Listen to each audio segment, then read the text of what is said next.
మనది అత్యంత ప్రాచీన సంస్కృతి కలిగిన గొప్ప జాతి. ప్రపంచం అక్షరాలు నేర్వని నాడు ఇక్కడ వేదవేదాంగాలు ఉద్భవించాయి. ఈ ప్రపంచంలో తొలి పాఠ్యం ఋగ్వేదం, ఆది కావ్యం రామాయణం. కానీ ఆ విషయం అమెరికా వాడు చెప్తే తప్ప మనం నమ్మం. శ్రీరాముడు నిర్మించిన వారధి, శ్రీకృష్ణుడు నిర్మించిన ద్వారక ఉపగ్రహ ఛాయాచిత్రాలలో బయటపడిన, శ్రీకృష్ణుడు ప్రవచించిన యావత్ ప్రపంచానికి శిరోధార్యమైన భగవద్గీత మన ఎదురుగానే ఉన్నా, వారిని మన జాతి గర్వించదగిన చారిత్రక పురుషులను ఎలుగెత్తి చాటడానికి మనకి నోర్రాదు. వినాయకునికి గజముఖాన్నివ్వడం, దక్షుని తల నరికి గొర్రెతల పెట్టడం, విచ్ఛిన్నమైన పిండాన్ని 101 భాండాలలో పెంచి కౌరవులను సృష్టించడం, పుష్పకాది విమానాలను తయారు చేయడం, అలనాటి మన వైజ్ఞానిక సంపత్తుకు మచ్చుతునకలు అని ఎవరైనా అంటే అవన్నీ పుక్కిడి పురాణాలు అని కొట్టిపారేస్తాం. ఇది మన ఘనచరిత్రపై మన అభిప్రాయం. ఈ అభిప్రాయాలన్నీ పటాపంచలు చేసి అలనాటి మన భారతీయ విజ్ఞాన ప్రాభవాన్ని, ప్రాశస్త్యాన్ని, ప్రాచీనతను నేటి తరానికి తెలియచెప్పి జాతిని జాగృతం చేయడానికి డాక్టర్ రామన్ ఫౌండేషన్ వారి శ్రీ సాయిబాబా నాట్య మండలి చేస్తున్న ఈ చిన్న ప్రయత్నాన్ని వీక్షించండి.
వచ్చేది మా తమ్ముడేగా, ఎందుకంత హడావిడి? మీ తమ్ముడే, కానీ వచ్చేది అమెరికా నుంచి. కాస్త ఎదురెళ్ళి తీసుకురాకపోతే ఏం బాగుంటుంది చెప్పండి. మన చక్రాన్ని పంపించాలేవే, నువ్వు కాసేపు నిశ్శబ్దంగా ఉండు. దేవతార్చన పూర్తవుతుంది. రోజు ఉండే దేవుడేగా, కాస్త త్వరగా ముగిస్తే దేవుడేమన్నా కొడతాడా? సర్లేండి, మిమ్మల్ని అనుకోవటం నా అది బుద్ధి తక్కువ. నేను చెప్పింది ఏనాడు చేశారని.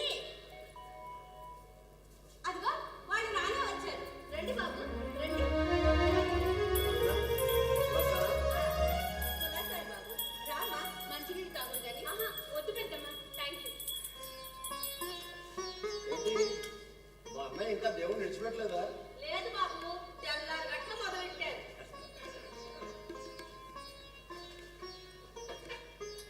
ఏరా, ప్రయాణం బాగా సాగిందా? వెళ్ళి కాళ్ళు కట్టుకురా, తీర్థం ఇస్తాను. ఇదొకటి ఉంది కదా, ఇప్పుడు తాకపోతే ఏమైనా ప్రమాదమా? నాకు ఇవ్వండి బావయ్య, నేను కాళ్ళు కట్టుకోవచ్చు.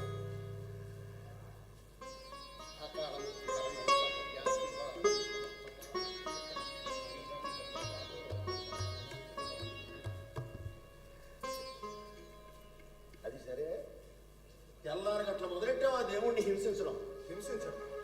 కాకపోతే ఆయన నెత్తి మీద నీళ్ళోసి, పాలోసి, గంధం వేసి, విభూదేసి, ఆకులేసి, పువ్వులేసి, అవేవో పళ్ళన్నీ పిసికి పారేసి గంటలు గంటలు మంత్రాలు చదివి, అవి విగ్రహాలు కాబట్టి బతికిపోయే కానీ నిజంగా దేవుడైతే పారిపోడు. పారిపోయేవాడు దేవుడు ఎందుకు అవుతాడు?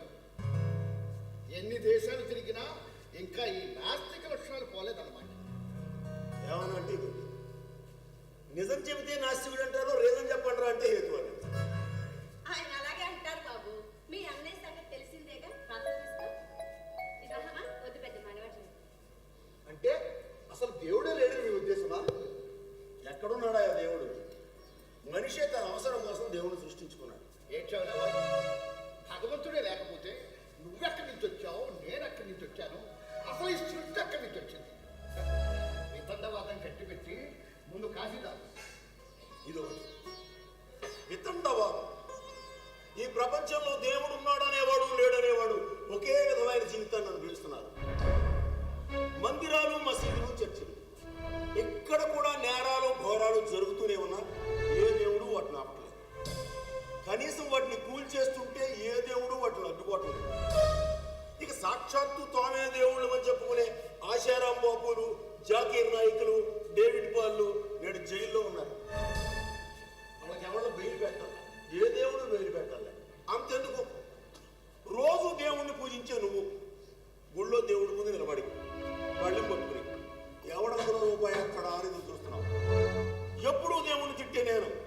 బెంచ్ కారులో తిరుగుతూ అమెరికాలో ఉన్నాను. ఏమిటి నాన్న? ఎంత మాట పడితే అంత మాట అనేయడమేనా? సారీ. ఎదురు వాళ్ళు బాధపడతారని కూడా ఆలోచించరా? సరే ఇదంతా మా ఇద్దరి మధ్య చిన్నప్పటి నుంచి ఉన్నది. వాడు మారడు, నేను మారడు. అలాగని మా అనుబంధాలు కూడా మారవు. ఆ, ఎలా ఉన్నావు తల్లి? ఏం చేస్తున్నావు? ఎంఎస్ చేస్తున్నాను పెద్దన్న. అలాగే కూర్చుని కూడా దీర్ఘాయుష్యమస్తు, కళ్యాణమస్తు. ఏం పెద్దన్న? నాన్న మాటలు బాధపడుతున్నారా? లేదమ్మా, ఈ బాధతో వచ్చిన కన్నీడుగా ఆనందంతో వచ్చిన. ఎక్కడో అమెరికాలో ఉంటూ కూడా చక్కని తెలుగు మాట్లాడుతూ పెదనాన్ని నోటి నిండా పిలిచా చూడు. ఆ పిలుపుగా ఆనందం వేసిందమ్మా.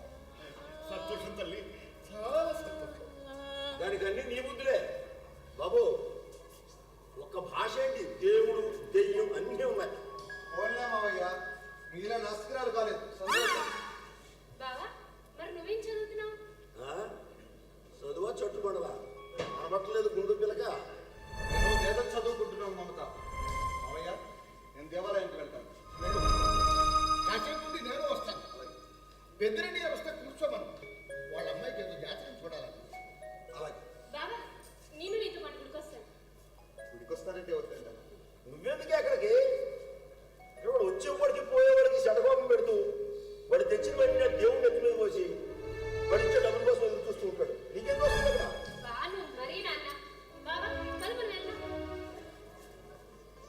అది సరే, సింధి అది నిన్నే వచ్చేస్తానని చెప్పింది, ఫోన్ చేసి. వాళ్ళ కంపెనీ వాళ్ళు అర్జెంట్ వర్క్ ఏదో పూర్తి చేసి వెళ్ళమన్నారట. ప్రొద్దున్నే బయలుదేరాలని ఫోన్ చేసింది. అదిగో వచ్చేసింది. హాయ్ అంకుల్, హౌ నీకు 100 ఏళ్లే. బాబాయ్ సింధు ఏది అన్నారు, ఇంతలో వచ్చేసావు. ఎందుకు నవ్వుతున్నారు? ఇప్పుడు నేనేమన్నానని? నవ్వరా మరి? అంకుల్ నన్ను అడిగినప్పుడే నేను రావడానికి, నేను 100 ఏళ్ళు బ్రతకడానికి ఏంటి సంబంధం? ఏమోనే, నాకు మాత్రం ఏం తెలుసు. అలా అంటారు. ఎవరో ఏదో అన్నారని అనేదివే, దానికి లాజిక్ ఉండక్కర్లేదా? ఏమో, ఆ లాజిక్లు మ్యాజిక్లు నాకు తెలియవమ్మా. పెద్దవాళ్ళు అలా అనేవారు, నేను అలా అన్నాను. సరే అక్కడే ఉండు, దిష్టి తీస్తాను. తిరిగి వచ్చావు, ఎన్ని కళ్ళు పడ్డాయో ఏమో. వీళ్ళ నమ్మకాలు ఎలా ఉంటాయంటే అమ్మా, చిన్నప్పుడు మీ నాన్ననేమో బాగా అల్లరి చేసేవాడు. ఒకప్పుడు మీ నాయనమ్మ అదిగో కూర్చోడు వస్తున్నాడు, వచ్చాడంటే తీసుకుపోతాడు, పడుకోండి. అంత మీ నాన్న కామ్గా పడుకుని పోయాడు. నేను ఎవడో కూర్చోడు, వాడు ఎక్కడికి ఎందుకు వస్తాడు అని నాకు చూపించు అని పట్టుబట్టాను. దాంట్లో ఏం చేయాలో తెలియక మా నాన్నమ్మని అడిగింది, అమ్మ కూర్చోడంటే ఎవరే? నాకు మాత్రం ఏం తెలుసు, మా అమ్మ నన్ను అలా భయపెట్టింది. నాకు కూడా కూర్చోడంటే ఎవరో తెలియదు. వీళ్ళంతా ఇంతే అంకుల్. ఎవరో ఎప్పుడో ఏదో చేశారని దాన్నే సాంప్రదాయం పెద్ద పట్టుకొని వెళ్ళాడు. దానికి లాజిక్ ఉండదు. వెళ్ళి కాళ్ళు కడుక్కొని రావే, కాఫీ ఇస్తాను. అబ్బబ్బబ్బా, సరే వెళ్తున్నాను. ఏమా ప్రయాణం బాగా సాగిందా? Fine daddy. బాగానే జరిగింది నాన్నగారు. నువ్వు దాంతో మాట్లాడుతూ ఉండరా, నేను గుడికెళ్ళి వస్తాను. ఓకేనా? ఇంతకీ మమతయ్యేది అంకుల్? రావడం వాళ్ళ బావతో గుడికెళ్ళింది. దానికి ఉందా దేవుడి పిచ్చి? మామూలుగానా? ఎంతసేపు దేవుడు, భారతదేశం ఇలాంటి గొప్ప పెద్ద మాట్లాడేస్తుంటుంది. అవునా? నీ పెంపకంలో మమత అలా ఎలా తయారైంది అంకుల్? ఆ, నాన్నగారి తప్పుకోలో నువ్వు పెరగలేదు మగరాయిలాగా. ఎక్కడైనా ఆడపిల్ల లక్షణాలు ఉన్నాయా? ఆ లాగులు చొక్కాలును, అలాగే అది ఇంకా మంచి పిల్ల కనుక విదేశాల్లో ఉన్నా కూడా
ఎవరికైనా కనబడుతుంది. ఆయన నీలోనే ఉన్నప్పుడు ఇలా దేవాలయానికి రావడం ఎందుకు? ఆ విగ్రహాన్ని ఖర్చులు ఎందుకు? ముఖం మన దగ్గరే ఉంది, కానీ మన కంటికి కనబడుతుంది. కనబడడానికి అద్దంలో చూసుకుంటాం. అద్దంలో ప్రాణం లేదు. కంటికి ప్రాణం ఉన్నా ప్రాణం లేని అద్దం పైన ఆధారపడితేనే మన ముఖం మనకు కనబడుతుంది. అలాగే తెలుసుకోవాల్సిన మనము ఇక్కడే ఉన్నాం, తెలియదగిన భగవంతుడు ఇక్కడే ఉన్నాడు. కానీ ఆ తత్వాన్ని దర్శించాలంటే అద్దం లాంటిది కావాలి. అదే ఆ విగ్రహం. భగవంతుడు అంతలా ఉన్నాడు అనుకున్నప్పుడు విగ్రహంలోనూ ఉంటాడు. ఇలాంటి భగవంతుడిని దర్శించే భక్తి, శ్రద్ధ, జ్ఞానం మనకు కావాలి. అప్పుడే ఆ శ్రీరామచంద్రుడి సాక్షాత్కారం ప్రతి క్షణం మనకు లభిస్తుంది. అవును, శ్రీరామచంద్రుడు అంటే గుర్తొచ్చింది. నిజంగా మీ రాముడు అంత గొప్పవాడే అయితే సీతమ్మని అడవికి ఎందుకు పంపాడు? మీ రాముడు గొప్ప రాజైతే కావచ్చు, గొప్ప భర్త మాత్రం కాదు. అంటే ఇప్పుడు కొందరు అలా విమర్శిస్తున్నారు కదా బాబా, మరి దానికి నీ సమాధానం ఏమిటి? సమాధానం మాతా రామో మత్ పితా రామచంద్ర, స్వామి రామో మత్ సఖా రామచంద్ర, సర్వస్వం మే రామచంద్రో దయాళు, ఆమా ధన్యం జానే నైవన జానే. నా తల్లి రాముడు, నా తండ్రి రాముడు, నా స్నేహం రాముడు, నా కన్ని రాముడు, రాముడు రాముడు అని ఈ భారత జాతి యావత్తు తరతరాలుగా తల్లిగా తండ్రిగా తలకెత్తుకుని తలములలో హత్తుకున్న ఆ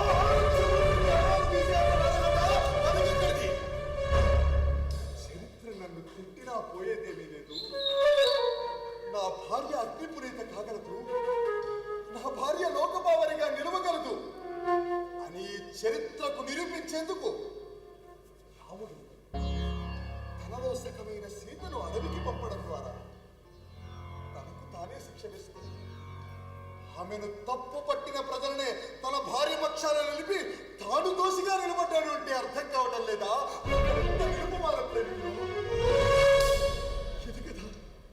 ఇది కదా నిజమైన ప్రేమ. ఇలాంటి ప్రేమను అర్థం చేసుకోవడం నువ్వంటున్నా కొందరికి ఎలా సాధ్యమవుతుంది? చాలా గొప్పగా చెప్పావు బాబా. మరి ఆయన చేరుకునే మార్గం ఏంటి? చాలా మార్గాలు ఉన్నాయి. మహర్షులు తపస్సు ద్వారా, త్యాగరాజు అన్నమయ్య వంటి వారు గానం ద్వారా, భరతముని, సిద్ధేంద్ర యోగి వంటి వారు నాట్యం ద్వారా. చాలు చాలు. అయితే నువ్వు గానం చేయి, నేను నాట్యం చేస్తాను. కనపడతారేమో చూద్దాం.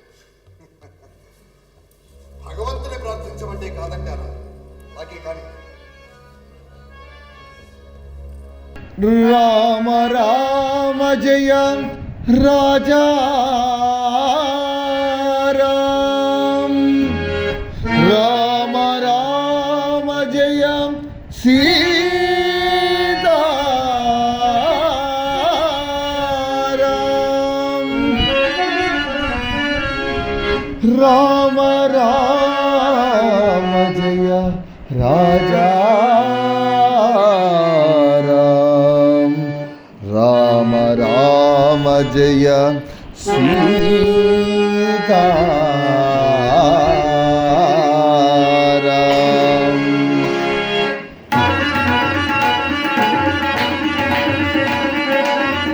శుద్ధ బ్రహ్మవరత్పర రామ, కాలాత్మక పరమేశ్వర రామ, శేషకల్ప సుఖ నిద్రిత రామ, బ్రహ్మాచమన ప్రార్థిత రామ, చండ కిరణ కుల మండల రామ, శ్రీమంత శరథ నందన రామ, కౌసల్య సుఖవర్ధన రామ, విశ్వామిత్ర ప్రియధన రామ, ఘోరతాటకాఘాతుక రామ, మారీచాది నిపాతక రామ, కౌశికమతి సంరక్షక రామ, శ్రీమద కల్యోద్ధారక రామ, గౌతమ ముని సంబోధిత రామ, సురముని మరజన సంస్కృత రామ, నావిక ధావిక మృదుపద రామ, మిథిలాపుర జన మోదక రామ, వివేక మానస రంజక రామ, త్రయంబకాత్మక భంజక రామ, శ్రీనాత్మిక వరమాలిక రామ, కుల వైవాహిక కౌతుక రామ, భార్గవ దర్ప వినాశక రామ, శ్రీమద యోధ్యాపాలక రామ, అగణిత గుణగణ భూషిత రామ, అవనీత తనయా కామిక రామ భాగ్యాచంద్ర సమానస రామ పితృవాక్యాసిత కారణ రామ ప్రియగుహ వినివేదిత పద రామ తక్షాళిత నిగమృదు పద రామ భరద్వాజ ముఖనందక రామ చిరకూటాది నికేతన రామ దశరథ సంతత చింతిత రామ కైకేయీ తనయార్చిత రామ విరచిత నిజ పితృకర్ణక రామ భరతార్పిత నిజ పాదుక రామ గండన వనజన పావన రామ దుష్ట విరాధి వినాశన రామ శరణంగ సుతేచ్ఛార్చిత రామ అగస్త్యానుగ్రహవర్ధిత రామ సకల జీవ సంరక్షక రామ సమస్త లోకోద్ధారక రామ రామ రామ జయ రాజా రామ రామ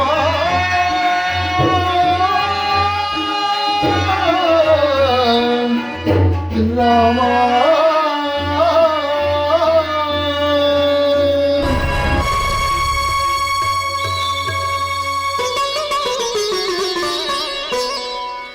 భగవంతుణ్ణి దర్శించాలంటే ఎంత సాధన కావాలి, ఎంత దాదాత్మ్యం కావాలి, ఎంతటి ఆర్తి కావాలి నిన్ను చూస్తే అర్థమవుతుంది.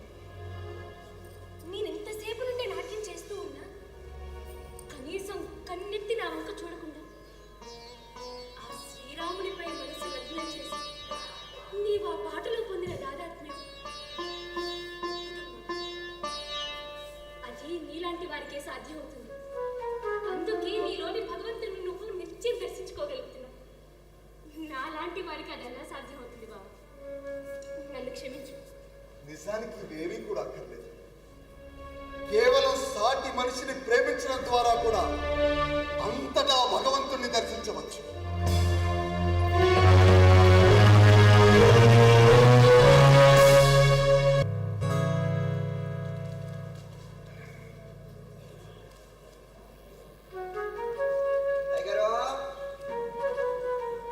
రామశాస్త్రి గారు వారు ఇంట్లో లేరు బాబు, గుడికి వెళ్ళారు. ఇక్కడికి వెళ్ళండి. పర్లేదమ్మ గారు. అమ్మా మా చేను తొలికాలు కాసింది, కాసింది పోగలు ఇద్దామని వచ్చానమ్మా. అలాగా, అక్కడ పెట్టండి. మీ అయ్యగారు వచ్చిందంతా చెప్తాను. ఎండను కూడా వచ్చారు, మజ్జిగిస్తానండి, తాగి వెళ్తారు. అయ్యి ఎందుకమ్మ గారు మళ్ళీ మీకు శ్రమ? మీరు తగ్గుంటే సో మాకు. నువ్వు అలాగే అంటావు. ఉండు. ఇంతకీ ఎవరు ఎంతమంది? మళ్ళాడికంటే మళ్ళీ అడుగుతుంది. మీదే ఊరు అంటున్నా? మళ్ళాడికంటే నేనేమన్నా చిన్నపిల్లలే కనపడుతున్నాను నీకు? ఏ ఊరంటే మళ్ళీ అడిగంటావు? మా ఊరి పేరు మళ్ళాడికండి అంటే పడతారేంటి? ఏంటో తెలియదు. ఇది ఏ ఊరంటే మళ్ళీ అడిగంటాడు? అవును, మళ్ళీ అడుగు. నువ్వు కూడా మళ్ళీ అడగమంటావు ఏంటదినా? మళ్ళీ అనడం కాదండి, మల్లడి. మా ఊరి పేరు మల్లడి. చంపేశావుగా. అందుకే మీరు ఎవరండి? ఇక్కడ ఎప్పుడు చూడలేదు మిమ్మల్ని. ఆయన మీ అయ్యగారి తమ్ముడు, అమెరికాలో ఉంటారు. అమెరికాయే బాబాయ్ శాంతవరం కదండి. విమానాలు గిలోనాలు బోర్డు తడావులే. లేకపోతే నీకు సైకిల్ వేసి వెళ్ళిపోదాం అంటావా? సైకిల్ నా సైకిల్కి మీ విమానాలకి పోలిగేదేగా. నా సైకిల్ బంగారం. ఆ? నీ సైకిల్ బంగారమా? ఆ, మరి విమానం చెత్త. చెప్త. మనకి పనికి రాని దగ్గర చెత్తే కదండి. నేను నా సైకిల్ మీద మడికి వెళ్తాను, గుడికి వెళ్తాను, బడికి వెళ్తాను. మీ విమానంలో కుదురుతా. నా సైకిల్ మీద ప్రయాణానికి పైసా పెట్టుబడి లేదు, తమ్ముడి ఖర్చు లేదు. ఎక్కితే ఆనందం, తొక్కితే ఆనందం. మరి మీ విమానంలో వెళ్ళాలంటే కట్టలు నోట్లు కావాలి, టిక్కెట్ల కోసం టిక్కెట్లు పడవాలి. ఆ తర్వాత కారు గీరో వేసుకుంటూ విమానంలోకి వెళ్ళాలి. అక్కడ చెక్కింగ్లు, బుక్కింగ్లు, ఇమిగ్రేషన్ అన్నీ పూర్తయి విమానం ఎక్కితే అది ఎగిరేటప్పుడు కుడి జరుగు, దిగేటప్పుడు చెవులు జరుగు. ఎరగొట్టేసావుగా. అది సరే, ఏంటో తీసుకొచ్చావు? తొలి కాపు కూరలండి. అంటే మా చేను కాపుకి వచ్చాక మొట్టమొదటి కాయలు అయ్యారు అయ్యారాన్ని వండించి దేవుడికి నైవేద్యం పెడతారండి. అప్పుడు మాకు చేను కలిగి పంటలు బాగా పండుతాయండి. పంటలు బాగా పండాలంటే సకాలానికి నీరు పెట్టాలి, మంచి ఎరువులు వేయాలి, చీడపేడ పెట్టకుండా కాపలా కాయాలి. అంతేగాని అయ్యగారి కూరలు ఎత్తాను, దేవుడికి నైవేద్యాలు పెట్టాను, పంటలు పండవు. పంటలు ఎలా పండించాలో మాకు బాగా తెలుసు. తండ్రి వేసి పండించిన అవి మా నోటి దాకా చేరాలంటే ఆ దేవుడు దయ ఉండాలండి. అందుకే ఆ నైవేద్యం. ఏంటి నైవేద్యం? ఈ దేవుడు తింటాడా? ఆయనకి ఇలా ఇలా చూపించి మీరు తినేటివేగా. దేవుడు ప్రత్యక్షంగా తినడు కాబట్టి దేవుళ్ళు అంటే నైవేద్యం ఇచ్చారు. నైవేద్యం పెట్టి అది తింటే ఆ దేవుడు తిన్నట్ట. దానికి ఆయనకి ఇవ్వడం ఎందుకు? అదేదో నువ్వే ఇలా ఇలా చూపించి తినేచ్చుగా. ఓ బొత్తిగా జ్ఞానం లేని మనుషులా ఉండాలి. కుక్క చేసే పని కుక్క చేయాలి, గాడి చేసే పని గాడి చేయాలి. అలాగే రైతు చేసే పని రైతు చేయాలి, పూజారి గారు చేసే పని పూజారి గారు చేయాలి. నువ్వు గర్భగుడిలోకి వెళ్ళి నైవేద్యం పెడితే మీ దేవుడు తిండా? మేము గర్భగుడిలోకి ఎలాగెళ్తామండి? ఎందుకు వెళ్ళకూడదు అంటున్నా? అబ్బో తంతం మనిషి నాకున్నాడా బాబా? ఇంతకీ తమరు ఏం చెప్తుంటారు బాబా? Nuclear scientist in America. అబ్బో మనకు అర్థం కాదు. ఏం చేసుకుంటారు అని అంటే అణు విద్యుత్తును తయారు చేసే కర్మాగారంలో దానికి కావలసిన పరికరాలు, ఫార్ములాలు డిజైన్ చేస్తుంటారు. మేము కూడా వచ్చి చూడొచ్చా అంటే? కుదరదు. అసలు బయట వాళ్ళు ఎలా చేయరు. రేడియేషన్ అది ఉంటుంది, చాలా డేంజర్. మీరు అవుతున్నారు కదండి, మేమెందుకు రాకూడదు? మేమంటే అక్కడ ఏ ఏ జాగ్రత్తలు పాటించాలో తెలిసిన వాడు. దానికి ప్రత్యేకమైన ట్రైనింగ్ ఉంటుంది, ప్రత్యేకమైన డ్రెస్ ఉంటుంది. ఇలా ప్రతి అడ్డమైన వాడు అక్కడికి వచ్చి అమాయకంగా దాని మీద దీని మీద చేతులు వేస్తే సర్వనాశనమే, మొత్తం పోతాం. అబ్బా అబ్బా అబ్బా అబ్బా అబ్బా ఏ చెప్పారండి, ఏ చెప్పారు?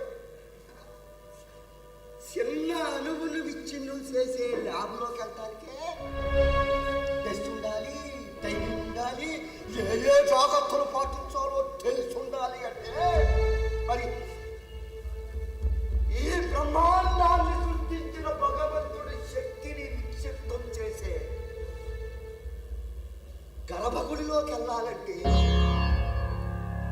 ఎట్లాంటి టెస్ట్ ఉండాలి, ఎంత ట్రైనింగ్ ఉండాలి, ఎన్ని జాగ్రత్తలు పాటించాలి, ఇవేమీ లేకుండా ఇందాక మీరు అన్నారే ప్రతి అర్థమైనోడు అని, దానికి ఇప్పుడు అవరా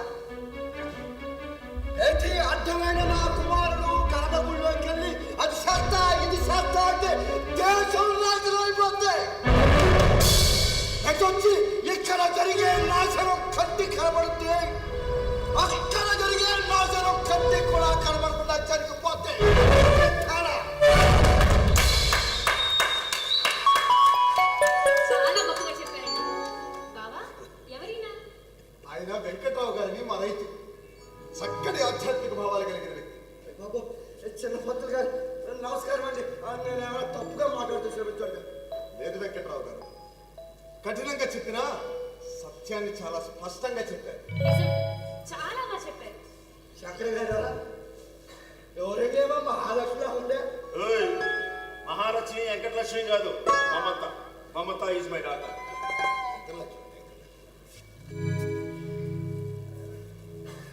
ఏ వెంకట్రావు ఎప్పుడు వచ్చావు? నమస్కారం బాబు. బాబా తొలి కాపు కూరలండి. మన వంశఫల సిద్ధిరస్తు, ఆయురారోగ్యైశ్వర్యాభివృద్ధిరస్తు, సర్వదా మహదానంద ప్రాప్తిరస్తు, గురుదేవార్పణమస్తు, గురుదేవ ప్రసాద సిద్ధిరస్తు. ఏంటి వాడిచ్చే 2 కాయలకు అన్నేసి దీవెనలా అవన్నీ సరిపోతాయనే? అంటే అదే మాట అంటే అయ్యగా జీవిస్తే చదివి తీరాల్సిందే. ఏంటి మనోవాంఛాఫల సిద్ధిరస్తు, మనసులో కోరికలన్నీ తీరిపోవాలి. ఆయుష్, ఆరోగ్యం, ఐశ్వర్యం అన్నీ వచ్చేయాలి. సర్వదా మహదానంద సిద్ధిరస్తు, ఎలవేళలా ఆనందంగా ఉండాలి. 2 కాయలు చేతులు పెట్టి అవన్నీ ఫ్రీగా దొబ్బేద్దామనే? అంటే ఈసారి మా పాలు 2 కాయలే వేసిందండి. అయితే శ్రమించండి. ఇంకో 10 కాయలు కాసేదే ఉండొచ్చు కదా. లక్ష్మీపతి నువ్వు అతను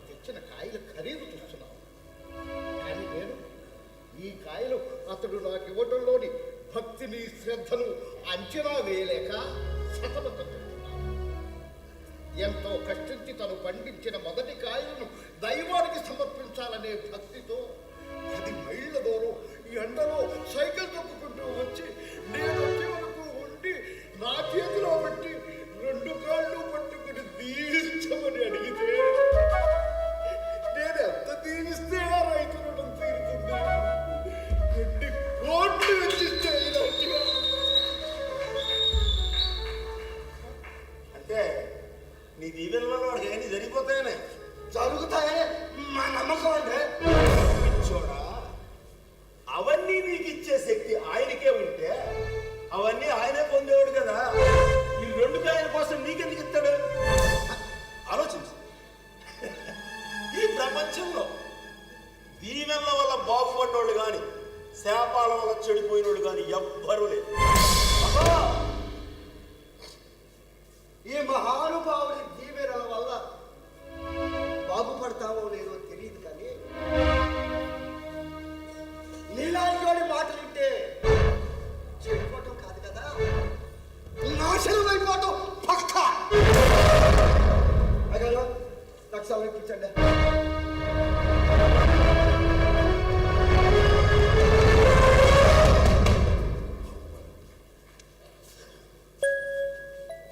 ఇలాంటి అనవసర విషయాల నుంచి చర్చేదా? అసలు విషయం మాట్లాడేది ఏముందా? ఏంటో అది ఏమిటంటారేంటండి? అమ్మాయి పెళ్లి విషయం చేద్దాం. 2-3 నెలల్లో మంచి ముహూర్తాలు ఉన్నాయి. ఎవరికిచ్చి? కొత్తగా అడుగుతావేంట్రా? మన శంకరానికి ఇచ్చి. దానికి ఇష్టం లేదంటే దానికి ఇష్టం లేదా? నీకు ఇష్టం లేదా? నాకే ఇష్టం లేదు. దానికి వదిలికే కాదు, నాకు కూడా ఇష్టం. ఎందుచేత?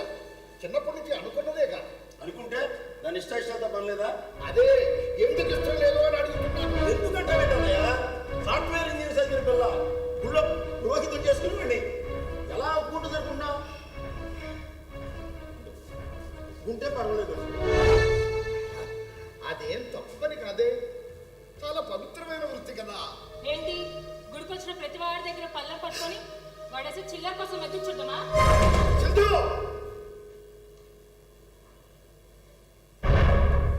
అర్చకత్వం అంటే అంత చులకనగా కనబడుతుందా నీకు?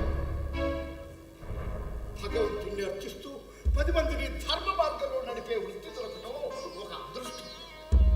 అటువంటి పరమ పవిత్రమైన వృత్తిని కేవలం డబ్బులు అడుక్కునే వృత్తిగా కించపరిచి మాట్లాడతావా?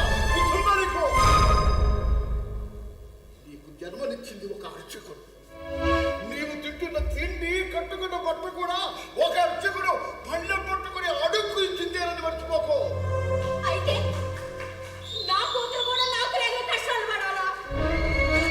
నా జీవితం అంతా మడి తడి తడి, వచ్చే వాళ్ళకే పోయే వాళ్ళకే వండి పెట్టడం, దేవుడికి నైవేద్యాలు పెట్టడంతోనే సరిపోయింది. దానికి కూడా ఎందుకండి కష్టాలు? కానీ నువ్వు అనుకుంటున్న ఆ కష్టాల ద్వారా నువ్వు పొందిన గౌరవం ఎంతో తెలుసా? గ్రామం అంతా మనల్ని ఎందుకు గౌరవిస్తుంది? భగవంతుడితో సమానంగా మనకి ఎందుకు నమస్కరిస్తున్నారు? మనం పవిత్రమైన ఆ వృత్తిలో ఉన్నాం కనుకనే. ఎవరికి కావాలా పవిత్రత? దానివల్ల మేము కోల్పోయిన జీవితం ఎంతో తెలుసా? ఉద్యోగారంపై జీన్స్ వేసుకొని తిరుగుతుంది చూసారా? సినిమాలకి షికాలకి తిరుగుతుందంట. ప్రతివాడు కామెంట్ చేసేవాడే. మేము మనుషులం కదా, మాకు సరదా ఉండకూడదా? వేసుకుంటున్నావుగా? నేనేమన్నా కాదన్నానా? అన్ని నీ ఇష్టం ప్రకారమే చేస్తున్నావు. మరి పెళ్లి కూడా దాని ఇష్టం వచ్చినట్టే చేయొచ్చు కదా. చేయొచ్చు, కానీ నా చెల్లెలికి మాటిచ్చాను.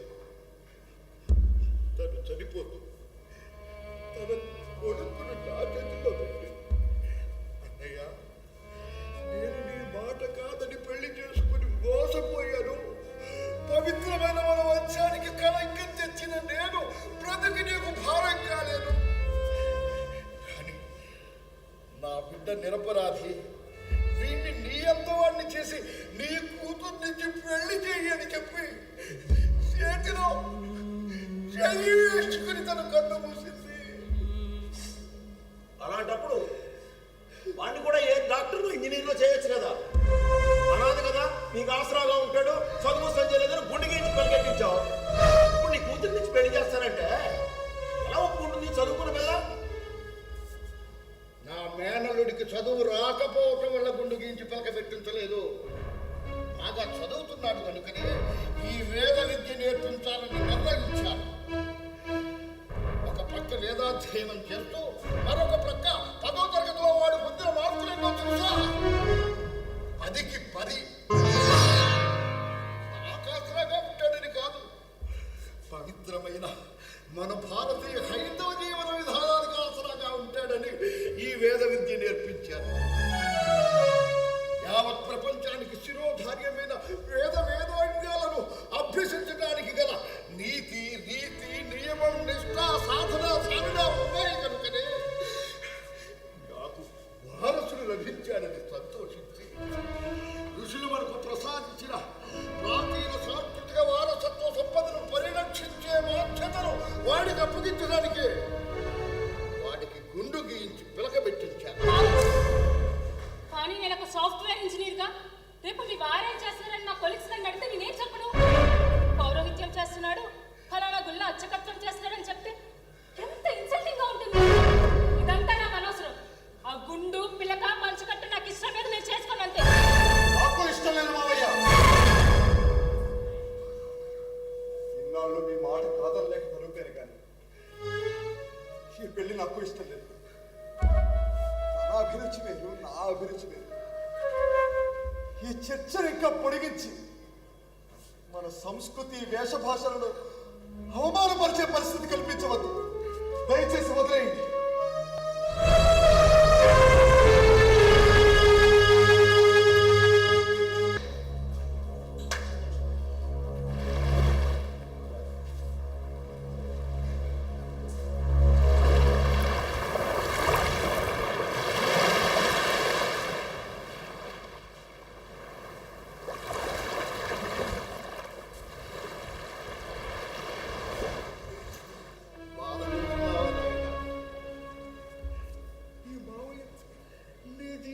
నాశనం చేశాడని బాధపడుతున్నాను.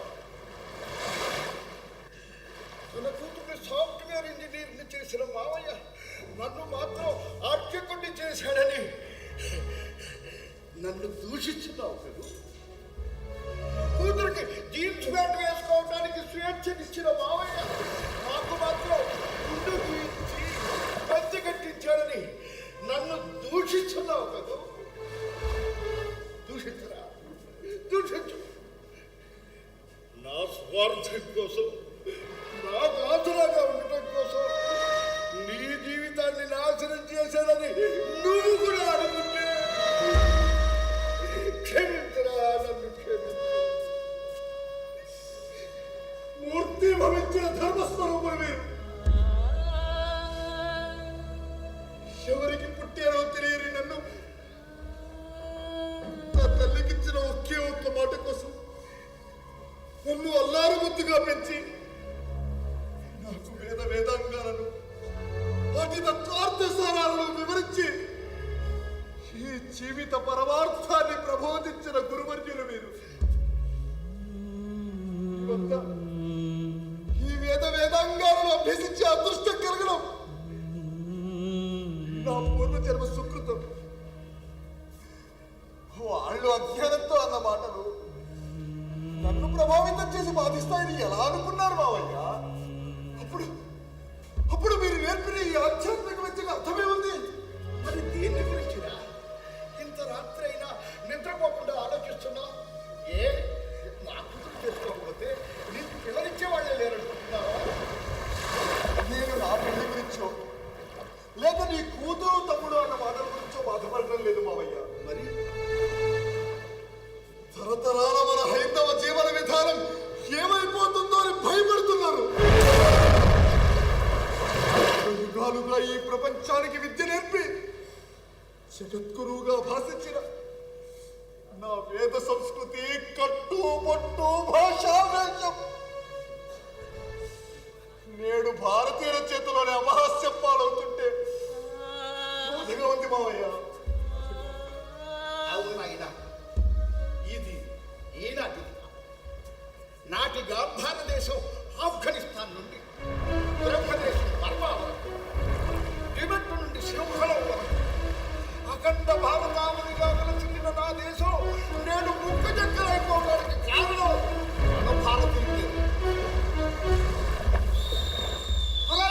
రాక్షసులు కాదు. జయచంద్రుని కారణంగానే కోరి పృథ్వీరాజును జయించగలిగాడు. నంబి కారణంగానే అలెగ్జాండర్ పురుషోత్తముని వరకు రాగలిగాడు. ఆర్చింగ్ వల్లనే అక్బర్ రాణా ప్రతాప్ను జయించగలిగాడు.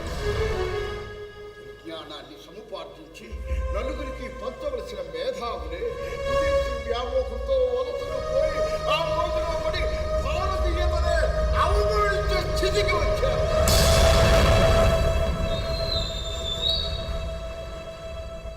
వేదాంగాలను అభ్యసించిన నీ వంటి వారిని బ్రాహ్మణ వధువునే తిరస్కరిస్తుంటే ఇక ఈ భారతీయతను ఎవరు కాపాడగలరు? నేను కాపాడదామను. అవును పెద్దనాన్న, మీరు అనుమతిస్తే బావను నేను పెళ్లి చేసుకుందాం అనుకుంటున్నాను. నా మీద జాలి చూపిస్తున్నావు మమత. లేదు బావ, మనస్ఫూర్తిగా ప్రేమిస్తున్నాను. ఆ కూతుర్ని ఇవ్వటానికి అంగీకరించని మీ నాన్న తన కూతుర్నిచ్చి పెళ్లి చేస్తానని ఎలా అనుకుంటున్నావు? చేసుకునేది నేను కదా పెద్దనాన్న. నా పెళ్లి నా ఇష్టం. పైగా జర్నీ కావచ్చు, కానీ పెద్దల అనుమతి లేకుండా వివాహం చేసుకోవడం నాకు ఇష్టం లేదు. నవమాసాలు కని పెంచిన తల్లిదండ్రుల అనుమతి లేని వివాహాన్ని మన సంప్రదాయం అంగీకరించాలి. అది కాక ఆ మాట కాదన్నప్పుడు నేనెంత బాధపడ్డానో నాకు తెలుసు. ఆ బాధ నా తమ్ముడికి రాకూడదు. సరే పెద్దనాన్న, మీ మాట ప్రకారం మీ తమ్ముడిని ఒప్పించి నేను బావని పెళ్లి చేసుకుంటాను. సరే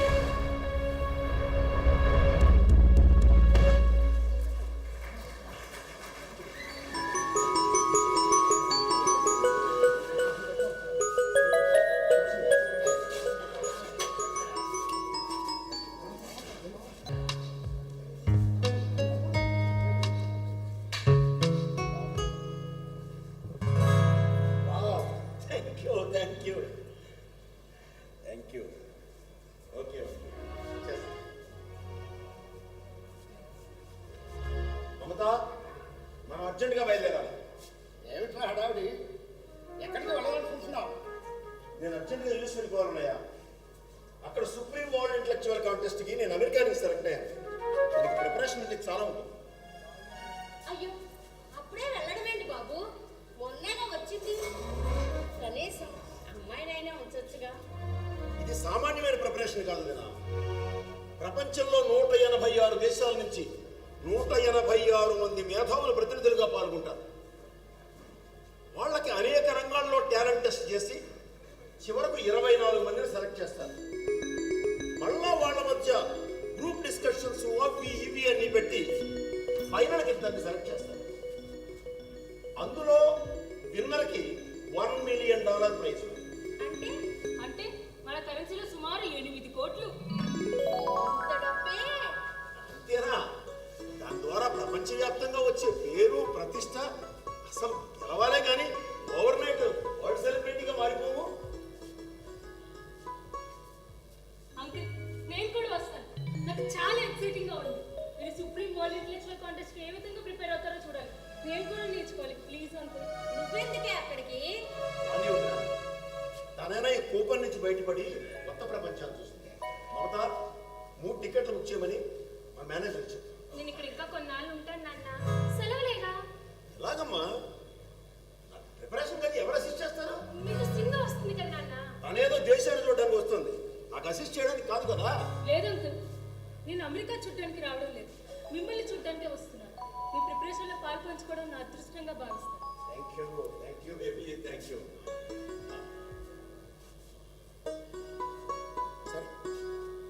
సరే, అయితే నాకు పర్మిషన్ వచ్చినట్టేగా. But be careful.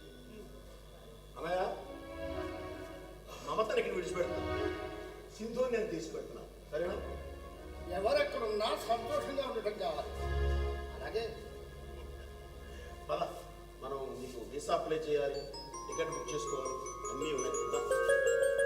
అయ్యయ్యో, ఆగండి.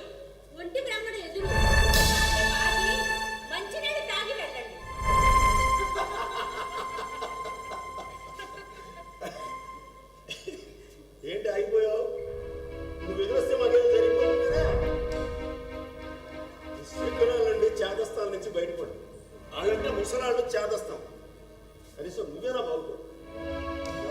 లోకాలు వాళ్ళం మావయ్య. మీరు వెళ్ళండి. వీళ్ళు మాత్రం దే.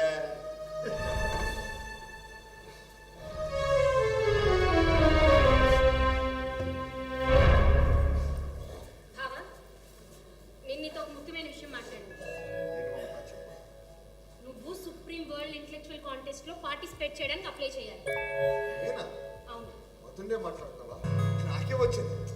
బావా దానికి ఎలా అప్లై చేయాలి, ఎలా పార్టిసిపేట్ చేయాలి అనేది నేను చూసుకుంటాను. నువ్వు అంటే చాలు. ఇది ఇండియా సరే. నుండి ఇండియా నుండి అప్లై చేయడానికి ఇవాళ లాస్ట్. ఇప్పుడు చెప్పు. అది సరే, భారతదేశంలో ఎందరో మేధావులు ఉండగా నేను ఎలా సెలెక్ట్ అవుతాను? కనీసం నువ్వు అప్లై చేస్తే కొంతైనా ప్రయోజనం ఉంటుంది. నీ శక్తి నీకు తెలియదు. మొన్న గుళ్ళో భగవంతునిపై నువ్వు చెప్పిన వ్యాఖ్యానం అద్భుతం. వేదాంగాలపై నీకున్న పట్టు థరోనెస్ దానికి బాగా ఉపయోగపడతాయి. ఇప్పటికీ ఇండియా నుండి 23 మంది అప్లై చేశారు. నువ్వు 24 వాడుగా అవుతావు. కాబట్టి నేను అప్లై చేస్తున్నాను. తర్వాత సంగతి తర్వాత. ప్లీజ్ కాదని. సరే, నీ నమ్మకం నీది. అలాగే సరే మావయ్యనది. సరే. మావయ్య, అంతా విన్నాను. ఆ అమ్మాయి ముచ్చట పడుతుంది కానీ ఆ, ఇప్పుడు ముహూర్తం బాగుంది, దరఖాస్తు చేసుకోకండి. సరే నీ ఆధార్ నెంబర్ చెప్పు. 420491209108. భలే గుర్తుపెట్టుకున్నావే. అప్లికేషన్ అవుతుంది. నువ్వు 24వ వాడు. ముందు 4 రోజుల్లో మనకు ఒక ఆన్లైన్ టెస్ట్ ఉంటుంది. ఆ ఆన్లైన్ టెస్ట్లో ఫస్ట్ వచ్చిన వాళ్ళే ఇండియా నుండి నామినేట్ అవుతారు. కాబట్టి ముందు మనం దానికి ప్రిపేర్ అవ్వాలి. నీ పిచ్చి కానీ నాకు అసలు ఇంగ్లీష్ మీద పట్టుగా లేదు. వాళ్ళ యాక్షన్ నాకు అర్థమే కాదు. దానికి నేనున్నాను కదా. ఇందులో పోటీ చేసే ప్రతి మేధావి ఒక అసిస్టెంట్ని పెట్టుకోవచ్చు. అలాగే ఎవరి మాతృభాషలో వాళ్ళు రాయొచ్చు. కాకపోతే ఒక శాస్త్రాన్ని, ఒక భాషని, ఒక మత గ్రంథాన్ని ఆప్షన్స్గా ఎంచుకోవాల్సి ఉంటుంది. మంచిది. అయితే నా ఎంపిక సాహిత్యానికి సంస్కృతం, మత గ్రంథానికి భగవద్గీత, కౌటిల్య అర్థశాస్త్రం, పతంజలి యోగ శాస్త్రం. కానీ మనం చెప్పే ప్రతి మాట మనం ప్రూవ్ చేయగలిగేలా ఉండాలి. ఓకేనా? అలాగే ఈరోజు అభ్యాసం ప్రారంభిద్దాం. ఈ కార్యక్రమానికి నేను రథి, నీవు సారథి. ఓకే.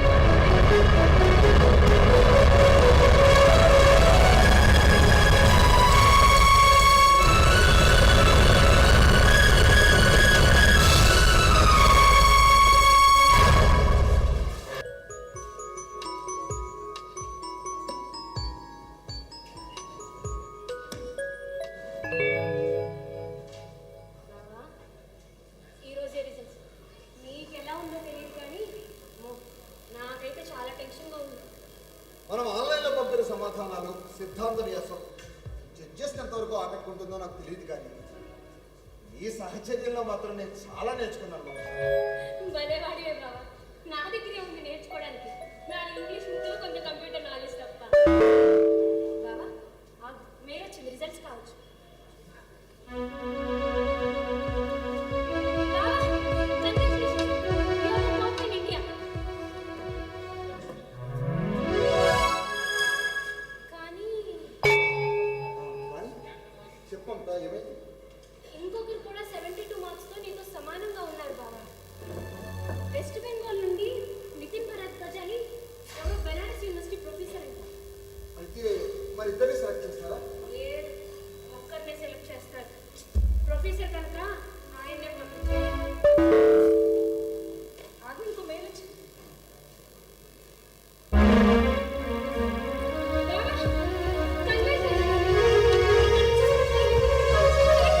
బావా, ఆయన కన్నా నీ వయసు తక్కువ కనుక జ్యూరీ నిన్నే విజేతగా ప్రకటించింది. పాప ఎంత బాధపడుతుంటారు. అదే బావా నేను గొప్పతనం. నీ అదృష్టానికి నీ విజయానికి పొంగిపోకుండా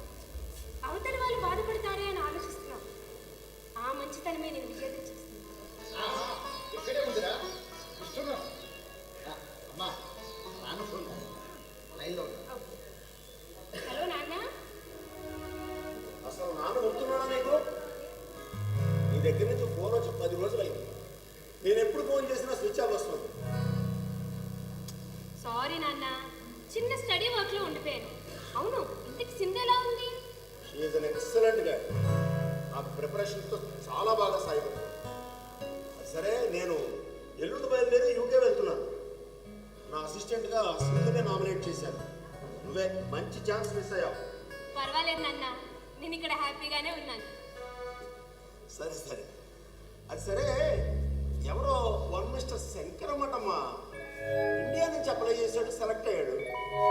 అసలు వాడు ఎంచుకున్న సబ్జెక్టులు చూస్తే నాకు నవ్వొచ్చింది.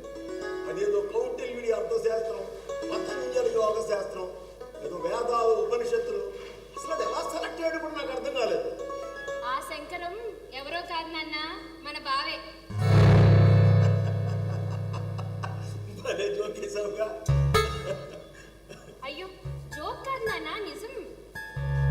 నేనేమన్నా పిచ్చోళ్ళ కనపడుతున్నానమ్మా నీ కంటికి. ఇందులో పాల్గొవాలంటే మినిమం క్వాలిఫికేషన్ పీజీ. బావా ఎంఏ సాంస్క్రిట్ నాన్న, ఎంఏ ఆస్ట్రాలజీ కూడా.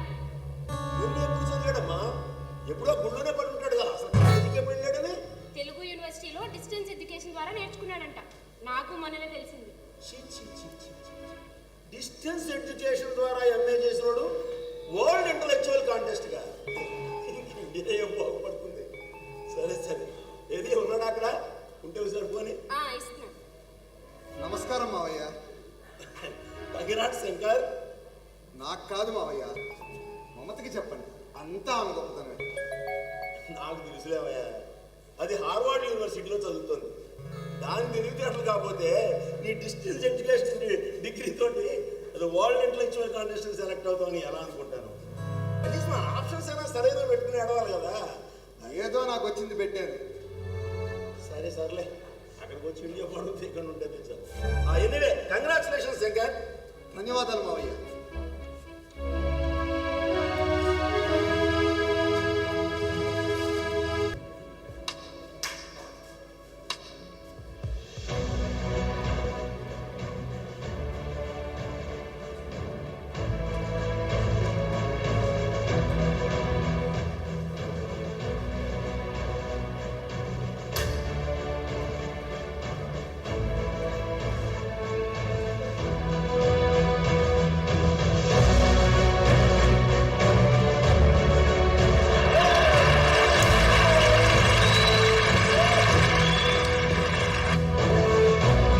Welcome to semi-final of Supreme World Intellectual Contest 2023.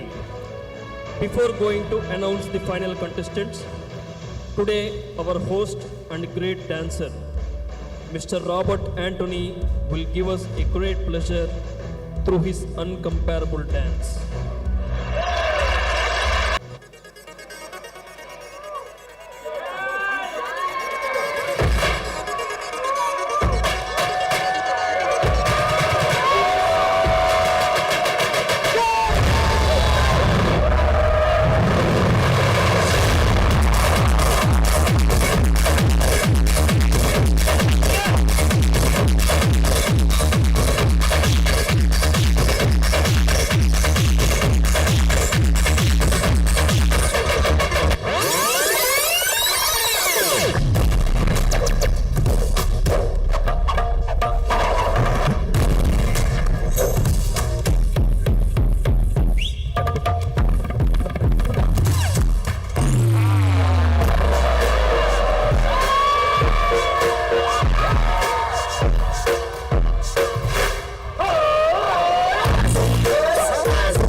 thank you to all of you who participated in the Supreme World Intellectual Contest 2023. First of all, 3,300 people from 186 countries applied for this competition. Digital examination was given to all of them and 186 people were selected from them, one per each country.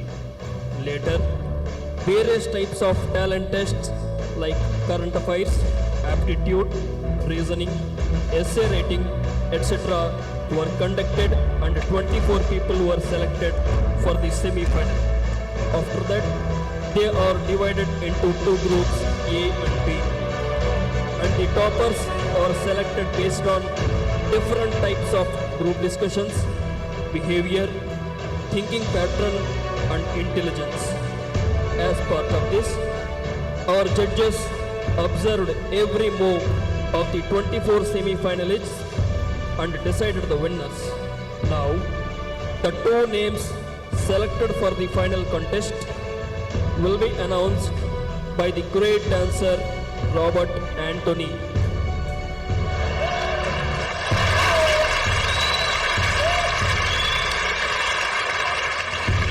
Thank you, everyone. And now, I am going to announce the final contestants. Kind attention, please.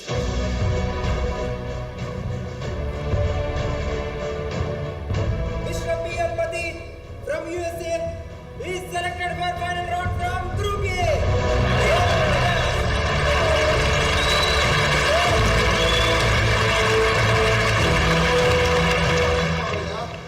Congratulations, Manna. All the best.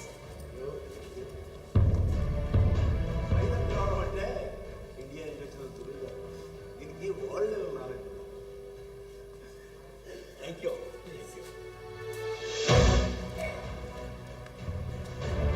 Mr. Shankaran Tippa Vajra from India is selected for final round from Group B. Please come to the dance.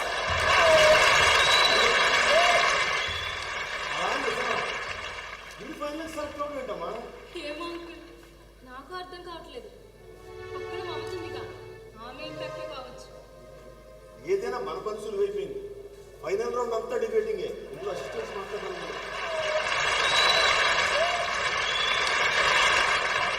Congrats Mamata.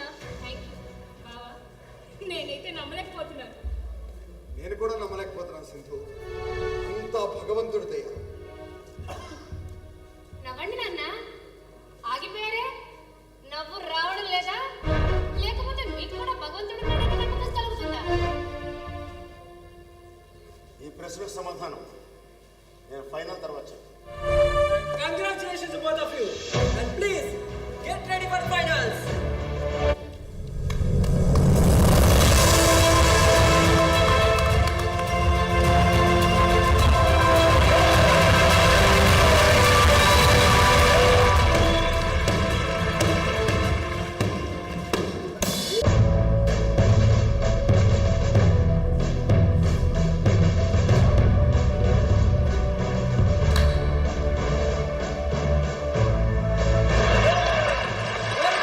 Welcome to the grand finale of Supreme World Intellectual Contest 2023. And the final contestants from Group A, Mr. P. Alpati and his assistant, Miss Sindhu. Please give them a big round of applause. The final contestants from Group B, Mr. Shankaran Tippa Vajra and his assistant, Miss Mamata. Please give them a big round of applause. Mr. P.L. Pati and Shankaram Tippavachula, you are most welcome to the final round of Supreme World Intellectual Contest 2023. Dr. P.L. Pati, you have stated in your resume that you are scholar in English, Telugu, Hindi and Spanish. Yes, sir. Mr. Shankaram, you have written in your resume that you are scholar in Telugu and Sanskrit. Yes supreme. కాబట్టి మీ ఇద్దరికీ తెలిసిన భాష తెలుగు కనుక మీ వాదనలు తెలుగులో కొనసాగించవచ్చు. మీ వాదనలు ఇంటర్నెట్ ద్వారా ప్రపంచమంతా ప్రత్యక్షంగా ప్రసారం అవుతుంది.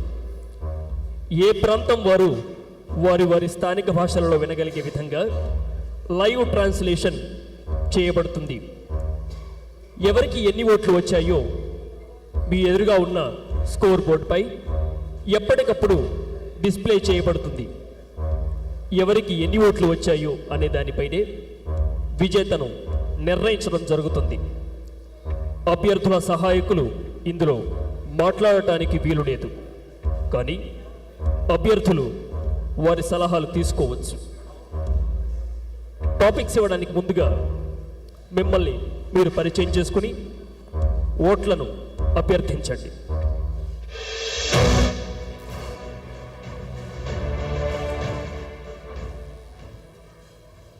I am Dr. P.L. Pati, citizen of America, the country which produces many intellectuals in the world. I am one of the most successful scientists and working in Atomic Research Center, California. The great scientist Einstein is my role model. Please vote me. Please, only for me. Thank you. అందరికీ నమస్కారం. నా పేరు తిప్పావతుల శంకర్. నేను అత్యంత ప్రాచీన సంస్కృతి కలిగిన భారతదేశం నుండి వచ్చాను. నేను వేదం చదువుకుంటున్నాను. అన్ని మతాలు గొప్పవేనని ప్రపంచ వేదికపై ఎలుగెత్తి చాటిన వివేకానందుడు నాకు ఆదర్శం. దయచేసి మాలో ఎవరి వాదన మీకు నచ్చినట్లయితే వారికి ఓటు వేయండి. ధన్యవాదాలు. ముందుగా మీకు కొన్ని టాపిక్స్ ఇవ్వబడతాయి. వాటిపై మీ అవగాహన మేరకు వాదన వినిపించవలసి ఉంటుంది. ముందుగా ఎవరు ఏది కోరుకుంటారో ముందుగా వారే వాదన వినిపించాలి. తరువాత దానికి వ్యతిరేకంగా రెండవ వారు వాదన వినిపించవలసి ఉంటుంది. ఒకరు మాట్లాడేటప్పుడు రెండవ వారు మాట్లాడటానికి వీలు లేదు. టాపిక్ నెంబర్ 1, శాస్త్ర విజ్ఞానం, లాభం, నష్టం, సమయం 1 నిమిషం మాత్రమే. నేను లాభాల గురించి మాట్లాడతాను.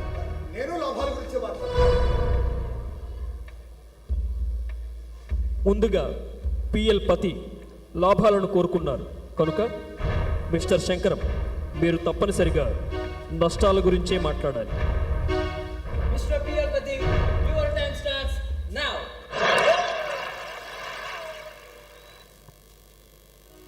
శాస్త్ర విజ్ఞానం మానవ జీవన ప్రమాణాల అభివృద్ధికి మూల కారణం.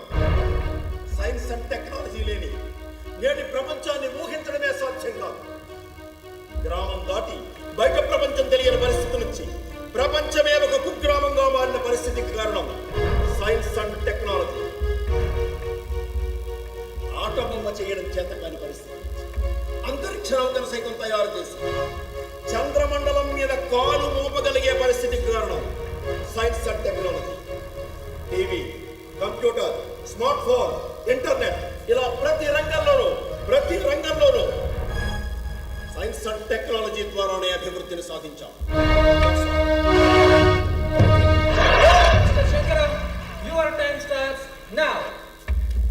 వ్యక్తి నిర్మాణం జరగకుండా జరిగే సైన్స్ అండ్ టెక్నాలజీ అనర్థదాయకం. ఈనాడు ప్రపంచాన్ని నాశనం చేయగల ఆయుధాలు, అణ్వాస్త్రాలు, హైడ్రోజన్ బాంబ్స్, జీవాస్త్రాలు కూడా సైన్స్ అండ్ టెక్నాలజీ వల్లే సాధ్యమయ్యాయి.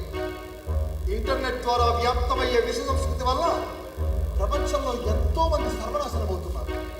ఎన్నో నేరాలు, ఘోరాలు, దొంగతనాలు జరుగుతున్నాయి. సెల్ ఫోన్స్ ఎడిక్ట్ అయిన ఎందరో అనుక్షణం ఒత్తిడిలోనే ఆత్మహత్యలకు పాల్పడుతున్నారు. కాబట్టి వ్యక్తి నిర్మాణం జరగకుండా జరిగే సైన్స్ అండ్ టెక్నాలజీ వల్ల మానవ మనుగడే ప్రశ్నార్థకమైంది. And now, it's time for voting.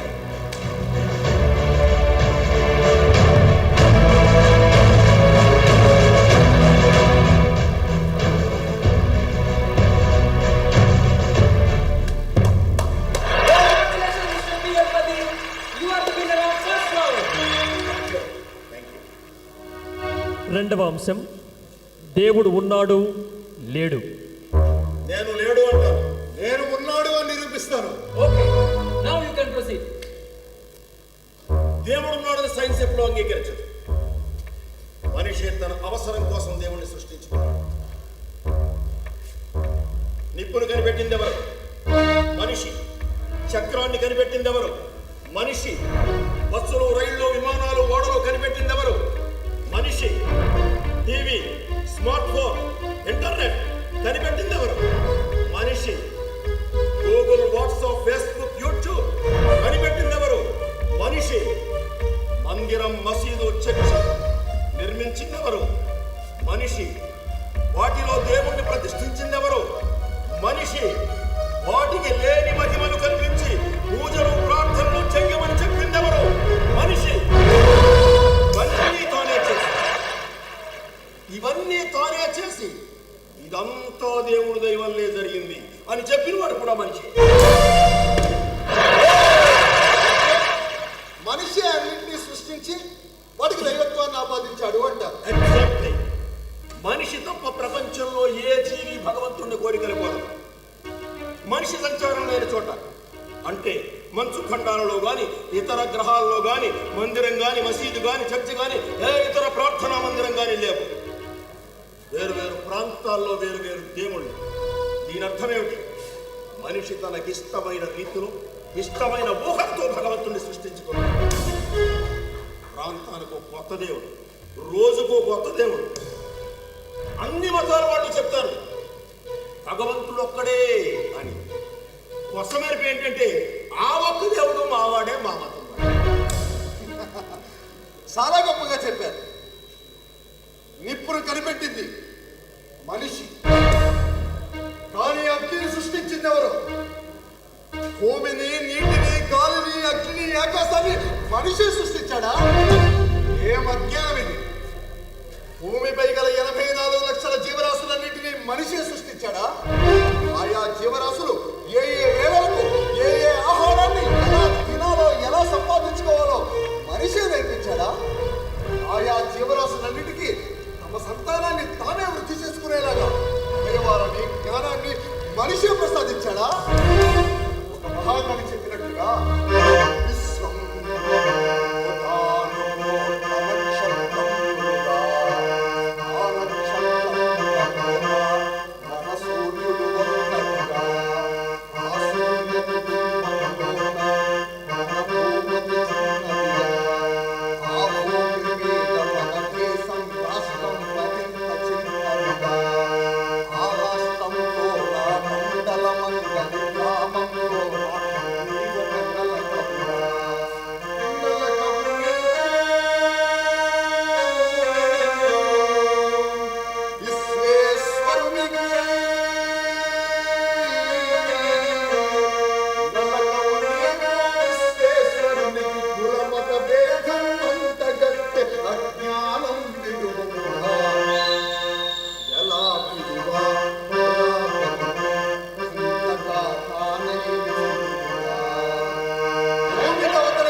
సృష్టించిన భగవంతుని సృష్టించాలనుకోవడం ఎంత మూర్ఖత్వం!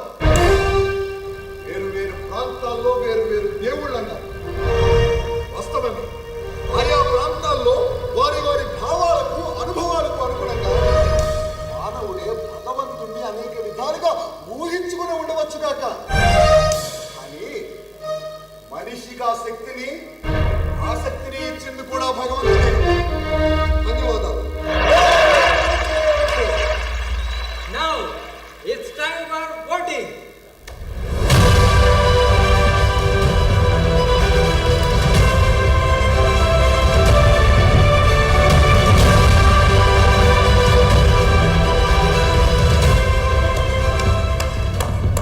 Congratulations, Mr. Shankaram. You are the winner of second round. And wow, what an interesting grand finale. The first round winner, Mr. P. Alpati, and the second round winner, Mr. Shankaram. What about third round? See you after the break.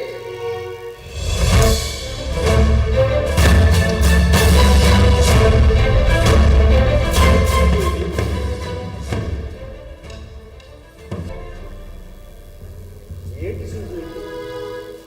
ఈడు వాదన వినిపించమంటే భజన పాటలు పాడడం ఏంటి? దానికి జనాలు ఓటేసేయడం ఏంటి?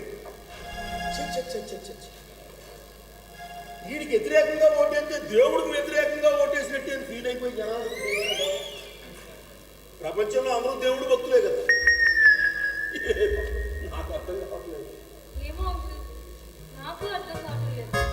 అంతే అయి ఉంటుంది. Welcome back to the break. And now, it's time for third round. ఇప్పుడు మూడవ ఘట్టంలో భాగంగా నేను కొన్ని ప్రశ్నలు ఇవ్వడం జరుగుతుంది. వాటి సమాధానాలు మేము ఇచ్చిన ల్యాప్టాప్లో టైప్ చేసి సుప్రీంకి పంపించండి. మీ సమాధానాలను మీరు సాక్ష్యాధారాలతో నిరూపించవలసి ఉంటుంది. ముందుగా ప్రశ్నలు. మొదటి ప్రశ్న, ప్రపంచంలో మొట్టమొదట విమానాన్ని కనుగొన్నదెవరు? ఇంతవరకు ప్రపంచంలో అతిపెద్ద విమానం ఏది? రెండవ ప్రశ్న, మొట్టమొదటి గైడెడ్ వెపన్ ఏది? దానిని ఎప్పుడు ఎవరు తయారు చేశారు? ఎవరు ఎక్కడ ఉపయోగించారు? మూడవ ప్రశ్న, మొట్టమొదటి టెస్ట్ ట్యూబ్ బేబీ ఎప్పుడు ఎక్కడ పుట్టింది? ఎవరు తయారు చేశారు? సమాధానాలు వ్రాయడానికి ముందు మీరు మీ సహాయకుల సహకారాన్ని తీసుకోవచ్చు.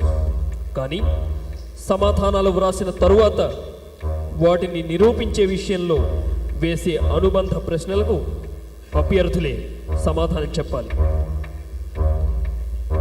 అలాగే అబ్జెక్షన్ సుప్రీం. ఇది ఫైనల్ రౌండ్. ఇందులో అసిస్టెంట్స్ సహకారం తీసుకోకూడదు. వీటికి మేమిద్దరమే సమాధానాలు రాయాలి. మిస్టర్ పిఎల్పతి, విజేతను నిర్ణయించడానికి మాకు స్పష్టమైన విధానం ఉంది.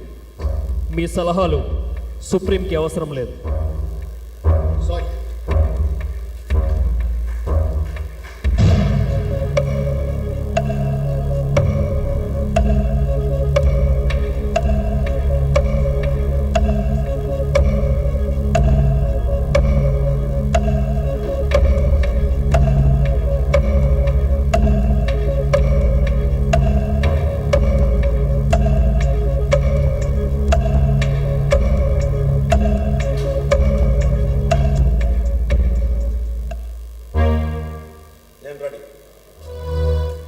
ఇప్పుడు ఒకరు పంపిన సమాధానాలు వేరొకరికి తెలియకుండా మీ సమాధానాలను లాక్ చేయడం జరిగింది.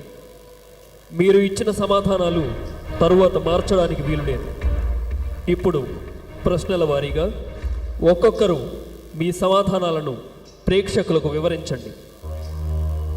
మొదటి ప్రశ్న, ప్రపంచంలో మొట్టమొదట విమానాన్ని కనుగొన్నదెవరు? ఇంతవరకు ప్రపంచంలో అతిపెద్ద విమానం ఏది? The first inventors of an aeroplane were Wright brothers in 1903. And the biggest aeroplane is Antonov AN-225 Mriya. USSR దీన్ని తయారు చేసింది. Its capacity 640 tons. ప్రపంచంలో మొట్టమొదటి విమానాన్ని తయారు చేసిన వాడు విశ్వకర్మ తయారు చేయడం జరిగింది. అలాగే ప్రపంచంలో అతిపెద్ద విమానం కూడా పుష్పక విమానం వాడు కూడా విశ్వకర్మే. దీనిలో ఎంతమంది ఎక్కినా ఇంకొకరికి చోటు ఉంటుంది. అదే దానికి ప్రత్యేకత. రెండవ ప్రశ్న, మొట్టమొదటి మల్టీ టాస్క్ గైడెడ్ వెపన్, లక్ష్యాన్ని నిర్దేశించుకోగల ఆయుధం ఏది? దానిని ఎవరు తయారు చేశారు? మొట్టమొదట ఎవరు ఎక్కడ ఉపయోగించారు? The first multi-toss guided weapon was invented in 1870. Louis బ్రెన్నన్ అనే ఐర్లాండ్ దేశస్థుడు దీన్ని కనుగొన్నాడు. దీన్ని మొట్టమొదటిసారిగా రెండవ ప్రపంచ యుద్ధంలో అంటే 1945లో జర్మనీ ప్రయోగించింది. అప్పుడు దీని పేరు ATGM, anti tank guided missile with torpedo head. That's all. ప్రపంచంలో మొట్టమొదటి గైడెడ్ వెపన్ పాశుపతాస్త్రం. దాన్ని సృష్టించిన వాడు పరమశివుడు. దానిని మొట్టమొదటిసారిగా ద్వాపర యుగంలో అర్జునుడు సైంధవుడి తల నరికి ఆ తల వెళ్ళి అతని తండ్రి చేతిలో పడే విధంగా కొట్టాడు. దట్ ఈస్ ద ఇప్పుడు మూడవ ప్రశ్నకు సమాధానం చెప్పండి.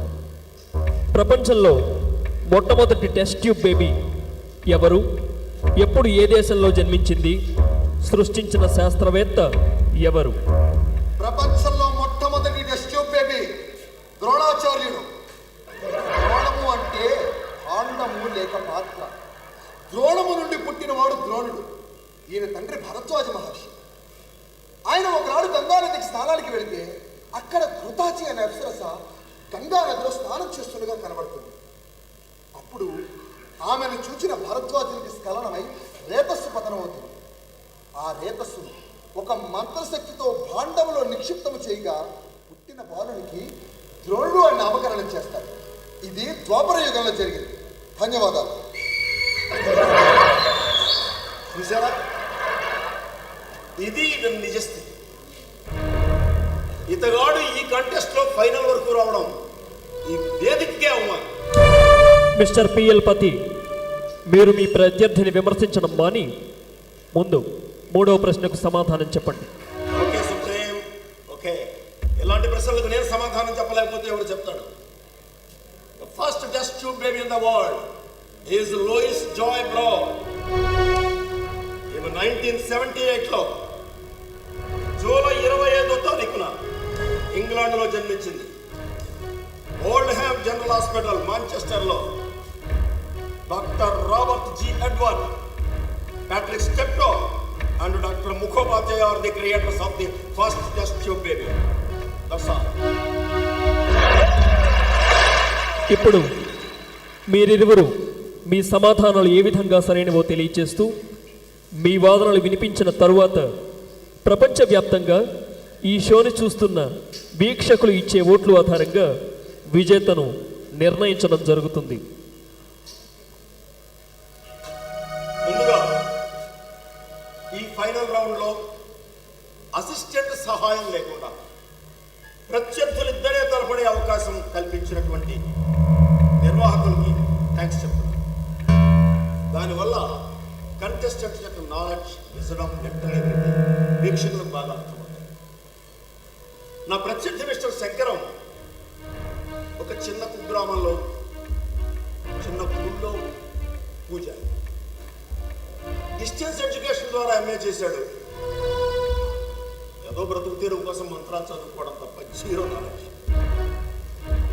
ఇతగాడి ఈ వేదిక వరకు అంటే ఫైనల్ రౌండ్ వరకు రావడానికి కారణం ఇతని assistant miss Mamata. I'm proudly telling that she is my daughter, graduate from Harvard university. ఈమె ఈ ఫైనల్ రౌండ్ లో మాట్లాడడానికి అవకాశం లేదు కనుక ఇతని అజ్ఞానం బయట. లేకపోతే పుష్పక విమానం అన్న ఎంతమంది ఎక్కినా ఒకటి చూడండి. ఇలాంటి వింతలు ఎప్పుడైనా చూసావా? ఆ లెక్కన ప్రపంచంలో ఉన్న జనాభానంతా ఎక్కించేయచ్చు కదా, ఇంకా ఒకటి చూడండి. Is it possible? Guided weapon గురించి అడిగితే అదేంటది? పాశుపతాస్త్రం. పాశుపతాస్త్రం వేస్తే సైంధవుడు తల నరికి 100 యోజనాల దూరంలో ఉన్న వాళ్ళను నాన్న చేతిలో పడేట్టుగా కొట్టాడు. ఏమైనా ఆధారాలు ఉన్నాయి. ఎప్పుడైనా ఇలాంటి వింత చూసావు? ఇంకా విచిత్రం, టెస్ట్ ట్యూబ్ బేబీ అంటే ఆయన ఎవడు? ద్రోణాచార్యుడు. ద్రోణాచార్యుడు కదా మట్టి కొండలో అసలు ఎక్కడ ఉన్నాము? ఏమైనా ఆధారాలు ఉన్నాయా? ఎంత హాస్యాస్పదం.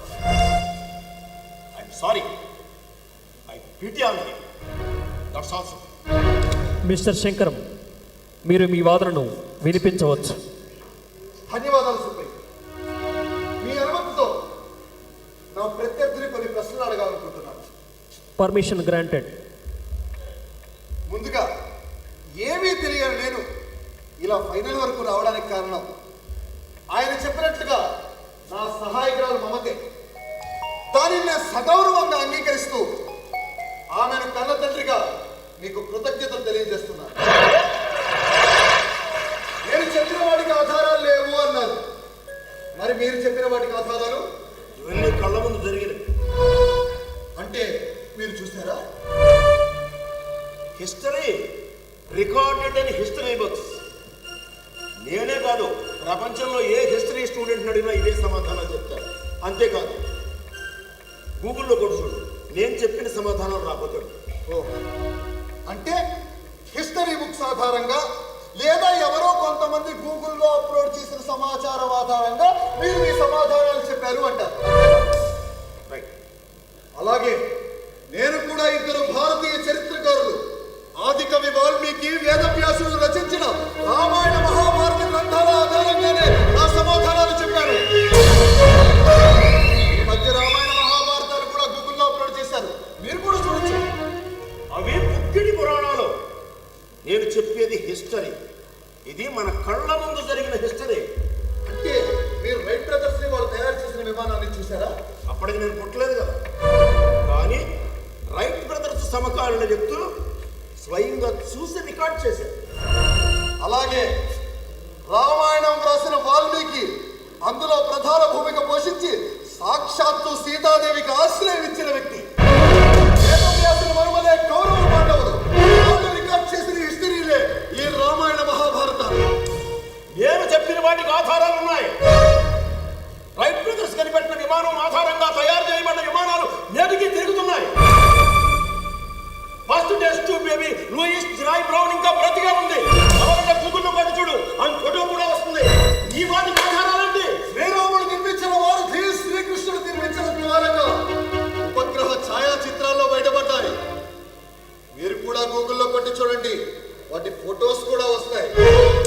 అలాగే శ్రీకృష్ణుడు ప్రవచించిన యావత్ ప్రపంచానికి శిరోధార్యమైన భగవద్గీత మీ ఇంట్లో కూడా ఉండే ఉంటుంది. ఎందుకంటే మీరు నాస్తికులు కదా, దానిని విమర్శించడానికైనా తప్పనిసరిగా చదివే ఉంటారు. నేను చెప్పిన వాటికి ఇంతకన్నా ఆధారాలు ఏం కావాలి?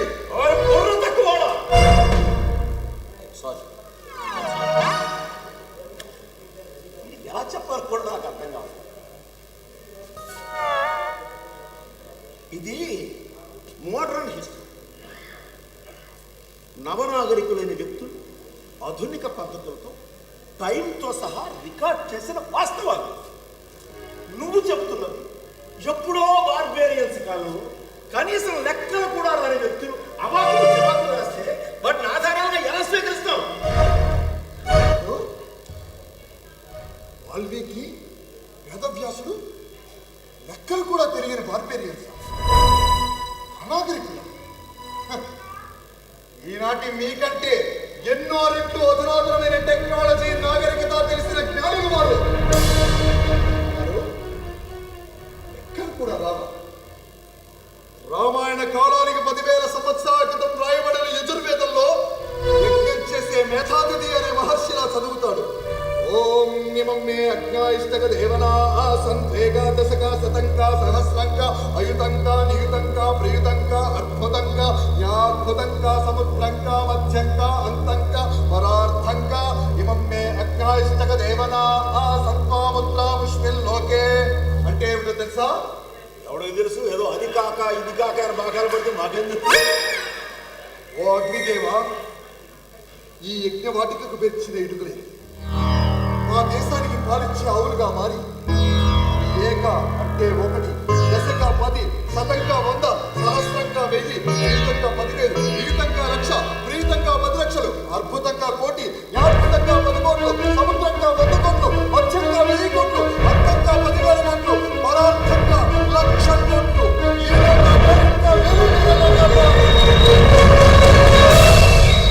ఏమన్నారు? మీరు నవనాగరికుల. ఈనాటి మనకంటే ఎన్నో రెట్లు అధునాతనమైన నాగరికులు వాళ్ళు. ఆనాటి మా వైద్యులు వినాయకుడికి గజముఖాన్ని ఇచ్చారు, పక్షుడు తల నరికి గొర్రెతలను పెట్టారు. ఇప్పటి మీ వైద్య శాస్త్రం అంత అభివృద్ధి చెందిందా? మీరు ఇంకా కేవలం గుండెను తీసి గుండెను మాత్రమే మార్చగలుగుతున్నారు. మీ అమెరికా వాడు చంద్రమండలం మీద కాలు పెట్టాడని చక్కలు కొట్టుకుంటున్నారే, కానీ ఆనాడు మా నారదముని సంకల్ప మాత్రం చే సర్వలోకాలను సందర్శించేవాడు.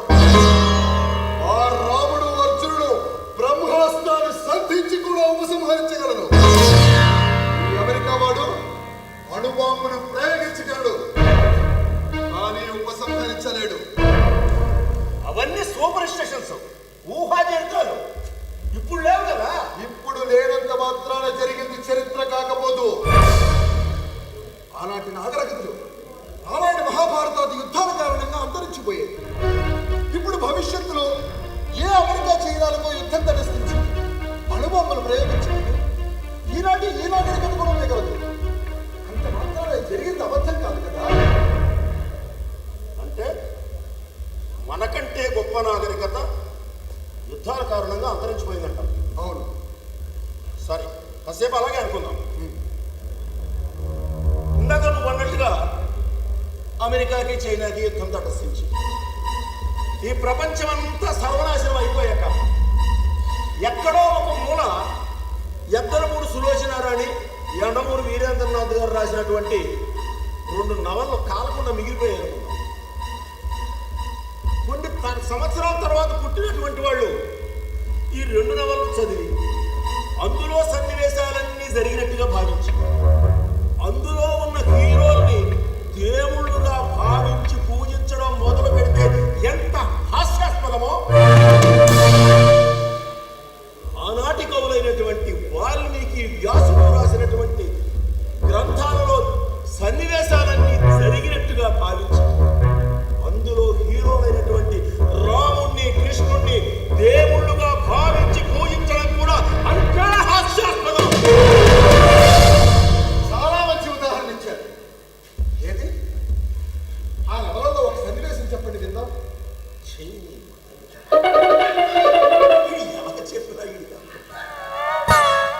అందులో సన్నివేశాలు నీకెందుకయ్యా? ఏ సన్నివేశమైనా కల్పించి రాసిందే కదా. కల్పించి రాసిందే. ఒక సన్నివేశం చెప్పండి, ఊరికే విందాం. ఇదేమి లేజువాణి కచేరీ అంటాయా? కథలు కల్పితాలు చెప్పడానికి. సుప్రీం, మీరేనే చెప్పండి. ఇతనికి హిస్టరీకి పురాణాలకి తేడా తెలియట్లేదు. ఇదంతా ఏం బాధిస్తాం? క్షమించండి, నేను ఈ వాదన ద్వారా అతి ముఖ్యమైన సమాచారం చెప్దామని భావిస్తున్నాను. అవకాశం ఇవ్వండి. మిస్టర్ పిఎల్ పతి, మీరు వాద ప్రతివాదనలు వినిపించడానికి ఇంకా 5 నిమిషాల సమయం ఉంది. ప్రపంచవ్యాప్తంగా వీక్షకులు మీ వాదనను విని ఓట్లు వేయడానికి చాలా ఆసక్తిగా ఎదురుచూస్తున్నారు. కాబట్టి మీరు మీ వాదనను కొనసాగించండి. ఎందుకు చూడరు? మంచి కామెడీ దొరుకుతుంది కదా. ధన్యవాదాలు సుప్రీం. చెప్పండి, ఆ కల్పిత నవల్లో ఒక సన్నివేశం చెప్పండి. సుబ్బారావు అనే హీరో పుల్లారావు అనే విలన్ను తరుగుకుంటూ వెళ్తుంటే పుల్లారావు సిటీ బస్ ఎక్కి పారిపోయాడు. వెనకాల సుబ్బారావు మోటార్ సైకిల్ మీద చేంజ్ చేస్తుంటే రైల్వే గేట్ పడి సిటీ బస్ ఆగిపోయింది. వెంటనే పుల్లారావు బస్సులోంచి దూకేసి స్లోగా ఆడుతున్న రైలు పరిగెత్తుకుంటూ వెళ్ళి ఎక్కేశాడు. వెనకాల సుబ్బారావు తుపాకీతో కాల్చాడు. ఆడ కింద పడి చచ్చాడు. వదిలిపోయింది. చాలా సన్నివేశం. ఈ సన్నివేశం ఏ నవల్లోదండి? నీ శార్థంగా విన్నాకుడు. ఇప్పుడు 2వ నవల్లో సన్నివేశం కూడా చెప్తారా? పోనీ నేను చెప్తే వింటారా? చెప్పు. నా చెవిగా తలుపులోనే మూసుకోవడానికి ఇంకా 5 నిమిషాలు టైం ఉందంటగా. చెప్పు చెప్పు. విజయం నాదే. ఎలా అనే నవల్లో సన్నివేశం చెప్తున్నా. మోహన్ అనే పేద పిల్లవాడు రైల్లో బోగిని క్లీన్ చేస్తూ అడుక్కుంటూ ఉంటాడు. అతని దగ్గర డబ్బులు గుంజడానికి కార్తిక్ అనే రౌడీ వస్తే అతన్ని వెంబడిస్తూ ఒక పోలీస్ వస్తాడు. వాళ్ళిద్దరికి మధ్య జరిగిన సంఘర్షణలో పోలీస్ వద్ద తుపాకీ మిస్ఫైర్ అయ్యి మోహన్కి తగులుతుంది. దాంతో ఈ హత్యానేరం తమ మీదకి ఎక్కడొస్తుందో అని భయపడి వాళ్ళిద్దరూ ఏకమై మోహన్ని రైలు నుంచి తోసేస్తారు. మోహన్ రైలు బ్రిడ్జ్ కింద వెళ్తున్న ఒక బస్సు మీద పడతాడు. ప్రాణాలు కోల్పోతాడు. బస్సు అతనికి తెలియకుండానే అతని శరీరాన్ని తన ఊరు చేరుస్తుంది. ఇదే సన్నివేశం. ఈ సన్నివేశాలన్నీ కేవలం కల్పితాలు. ఇందాక చెప్పినట్లుగా భవిష్యత్తులో అణుయుద్ధాలు జరిగి ఈ నాగరికతలన్నీ అంతరించిపోయాక ఈ 2 నవళ్ళు అంటే నీ శ్రార్థం నా పిండాకుడు విజయం నాదే అనే 2 నవళ్ళు తర్వాతి తరాల వాళ్ళకు దొరికి వాళ్ళు ఇవన్నీ జరిగినట్లు నమ్మడం అజ్ఞానం అంటారు. అంతేనా? అమ్మాయ్య, ఇప్పటికైనా అర్థమైనందుకు సంతోషం. ఈ 2 సన్నివేశాలు కేవలం కల్పితాలు. కానీ ఈ 2 నవళ్ళు రాసిన కాలంలో ఒక రైలు ఉండేది అన్నమాట నిజం. అవునా కాదా? అవునా? ఒక బస్సు ఉండేది, అది ప్రయాణికులను ఒక చోటు నుండి ఇంకొక చోటుకి చేరుస్తుంది అనేది నిజం. అవునా? అవునా? తుపాకీ ఉండేది అనేది నిజం. ఆ తుపాకీతో కాలిస్తే మనిషి చచ్చిపోతాడు అనేది నిజం.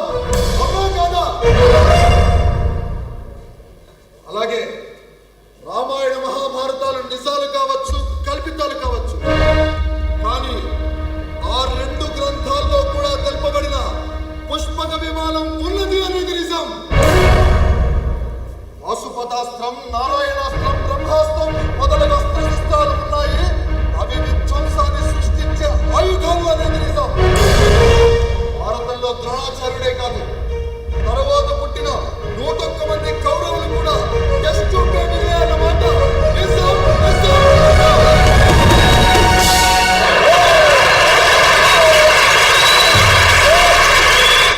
చరిత్రకారులైన సమకాలీన పరిస్థితులపై మాత్రమే కవిత్వం చెప్పగలరు.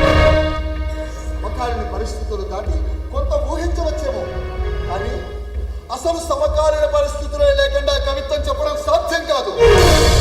అలాగే 2 వేరు కాలాలకు చెందిన కవులు కూడా ఒకే ఊహ చేయడం సాధ్యం కాదు. ఇప్పటి మీ అంచనాల ప్రకారం 10,000 సంవత్సరాల క్రితం రాయబడిన రామాయణంలోనూ 4,500 సంవత్సరాల క్రితం రాయబడిన మహాభారతంలోనూ కూడా ప్రస్తావించబడిన పుష్పక విమానమే మొట్టమొదటి విమానం, అతిపెద్ద విమానం. పదాస్త్రమే మొట్టమొదటి కైగొట్ట, ద్రోణాచార్యుడే మొట్టమొదటి టెస్ట్ ప్రేమి.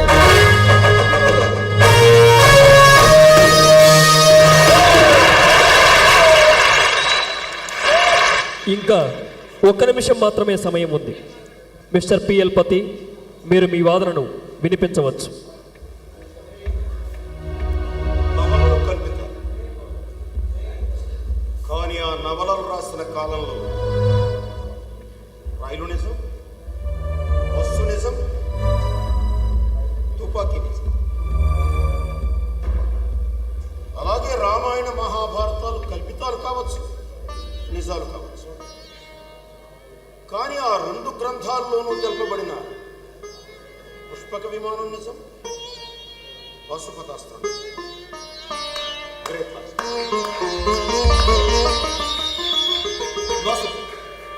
ఇంకా వాదించడానికి ఏం లేదు. అతని వాదనని నేను అంగీకరిస్తాను.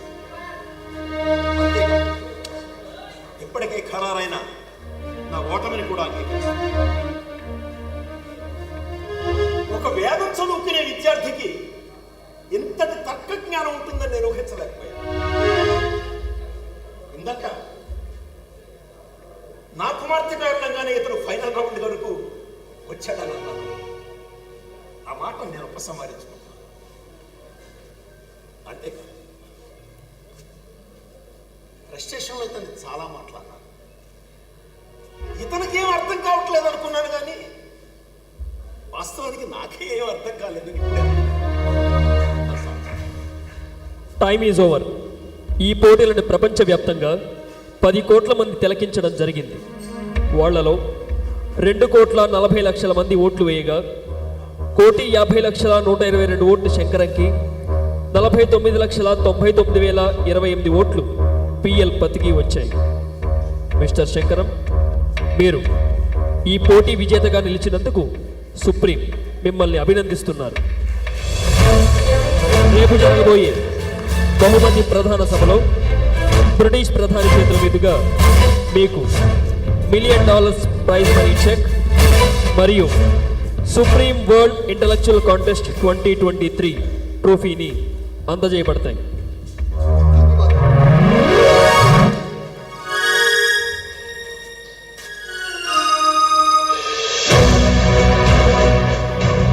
Welcome to the grand finale of Supreme World Intellectual 2023.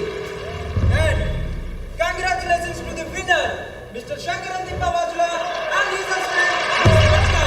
Thank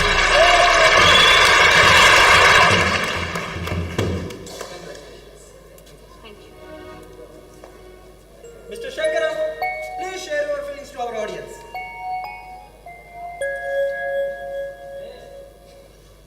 ముందుగా తాను మోసపోయి కూడా నన్ను గర్భంలో రేమరిచేయకుండా నాకు జన్మనిచ్చి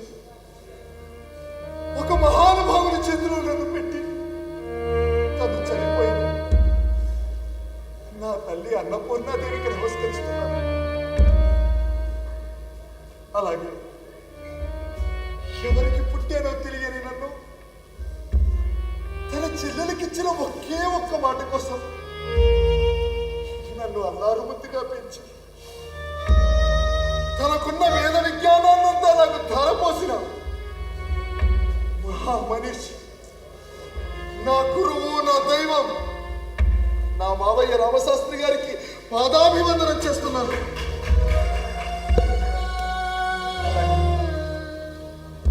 నన్ను కన్న తల్లి కంటే ఎక్కువగా ఆదరించిన మా అత్త సుబ్బలక్ష్మి గారికి నమస్కరిస్తున్నాను. వారు భారతదేశంలో ఉండి ఈ ప్రసారాన్ని చూస్తూ ఉంటే వారి పాదపద్మాలకి ఈ విజయాన్ని అంకితం ఇస్తున్నారు. బాబా పెద్దనాన్న ఇక్కడే ఉన్నారు. అవును, నేనే రప్పించాను. Can you please invite him to the dais? Name mister Ramashastri. Oh, sure. Mr. Ramashastri, Master of Winner, please come to the dais.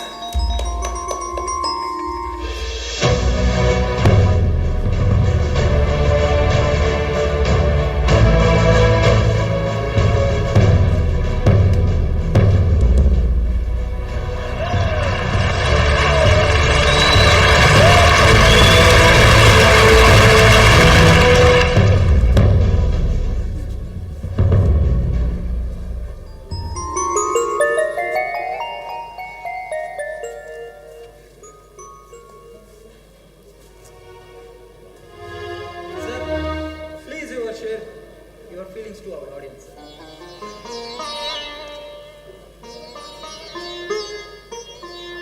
ఎందరో మహానుభావులు, అందరికీ వందనం.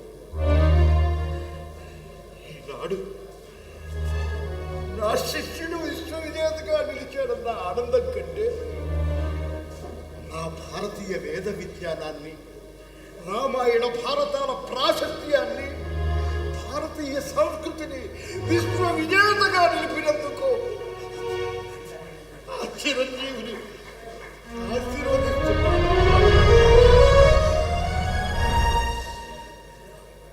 ఏ శాస్త్రానికైనా, ఏ నీతి వాక్యానికైనా పవిత్రత, ప్రాధాన్యత ఆ వ్యక్తి దాన్ని ఆచరించి చెప్తేనే వస్తుంది. వేదాంగాలను ఆపోషణ పట్టడమే కాదు, వాటిని నమ్మి మనస, వాచ, కర్మణ ఆచరించాడు కనుకనే శంకరం ఈ వేదిక ద్వారా విశ్వ విజేత కాగలిగాడని నమ్ముతున్నాను. అసందర్భంలో అయినా ఈ చిరంజీవి గురించి ఒక్క మాట చెప్పాలి.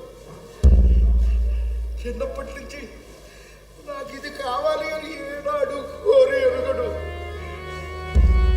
ఆ పేదరికంతో నేనేది పెడితే అదే తిన్నాడు, ఏది చెబితే అదే చేశాడు.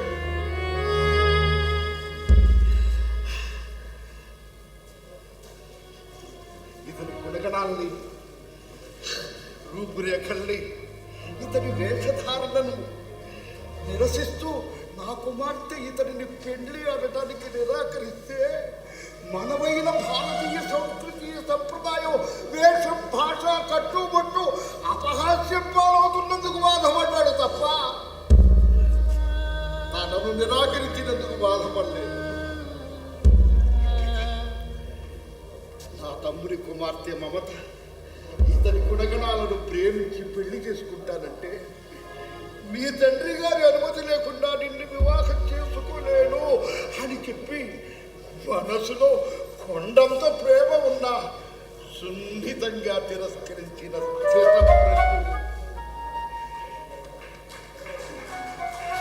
స్థితప్రజ్ఞుడు వెనుకనే ఆ భగవంతుడు కూడా మీ అందరి రూపంలో అతనికి సహకరించి విశ్వ విజేతగా నిలిపాడని నేను విశ్వసిస్తున్నా. ఏ జాతికైనా ఏ దేశానికైనా ఆత్మ ఆ జాతి సంస్కృతి మాత్రమే. ఆ సంస్కృతిని కోల్పోయిన నాడు ఆ జాతి ఆత్మ లేని శరీరంలా నిర్జీవమై తన అస్తిత్వాన్ని కోల్పోతుంది. ఓ భారతీయులారా, మహోన్నతమైన విజ్ఞాన భారతానికి వారసులు ఆచరించకపోయినా పర్వాలేదు, అపహాస్యం మాత్రం చేయకండి. Thank you, sir. Thank you very much. And what is your feeling, sir? ముందుగా విజేత శంకరాన్ని అభినందిస్తున్నాను.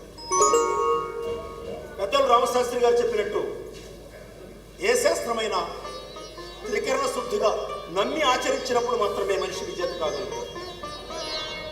నేను చిన్నప్పటి నుంచి దేవుణ్ణి నమ్మను, కానీ శంకరం ఫైనల్ రౌండ్ చేరిన తర్వాత నిజంగా దేవుడు ఉన్నాడేమో అని అనుమానం నాకు కలిగింది. దాంతో నా వాదనలో సహజత్వం లోపించింది.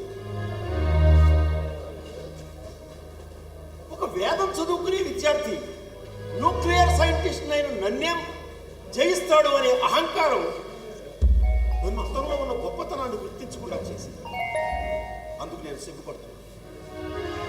ఆ గొప్పతనాన్ని గుర్తించి అతన్ని ఈ వేదికపై విశ్వ విజేతగా నిలిపిన నా కుమార్తె మమతను అభినందిస్తూ